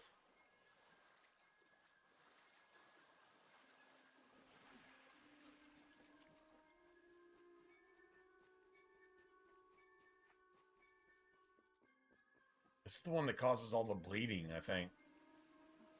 Greetings to you, traveler. I had hoped I would meet one of your kind in these woods. You seek to rob the Lord of the Hunt, Amalur. I wish to see the boots taken from my master as well. but I do not have them. I can only reveal their location to you. To find them, you must find Amateur, the Lord of the Hunt, the one whom I herald. But this is not merely a matter of an owner and his possession. The Lord of the Hunt has secluded himself in Arduith because the boots carry a terrible Yeah, pretty curse. much. It gets a whole lot better than that later.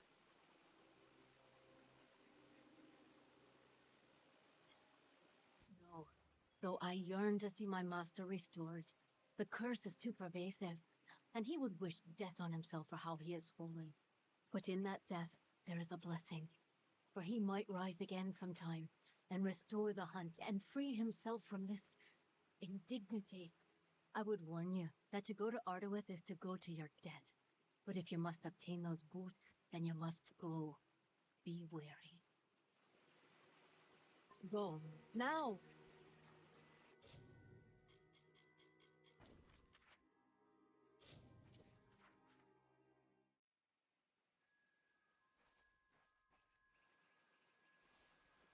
Nice. Here we go. All right, man. I'm gonna call it a day. I like I said, I could totally stream for a while longer, but I've got to I gotta get up to work today. I think I'm off tomorrow, but I haven't had a day off. Well, if I get a day off, yeah, we'll see. Could I get called in? Could somebody fucking quit or call out or yeah, I don't know, man. Hopefully I do get off tomorrow, but if not, then it is what it is. But not tomorrow, but day after tomorrow. Today I've got to work. Tomorrow I'm supposed to be off. So tonight we close a little bit earlier, so I won't be home so late. If anybody cares, I'll be here. Yeah.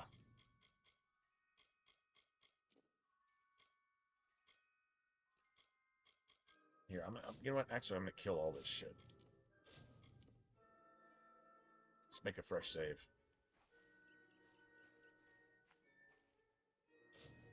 Fresh save. Yeah, this is where we'll pick it up. At least it gives us kind of like a semi-boss fight to start with tomorrow or tonight, whatever. So that's cool. But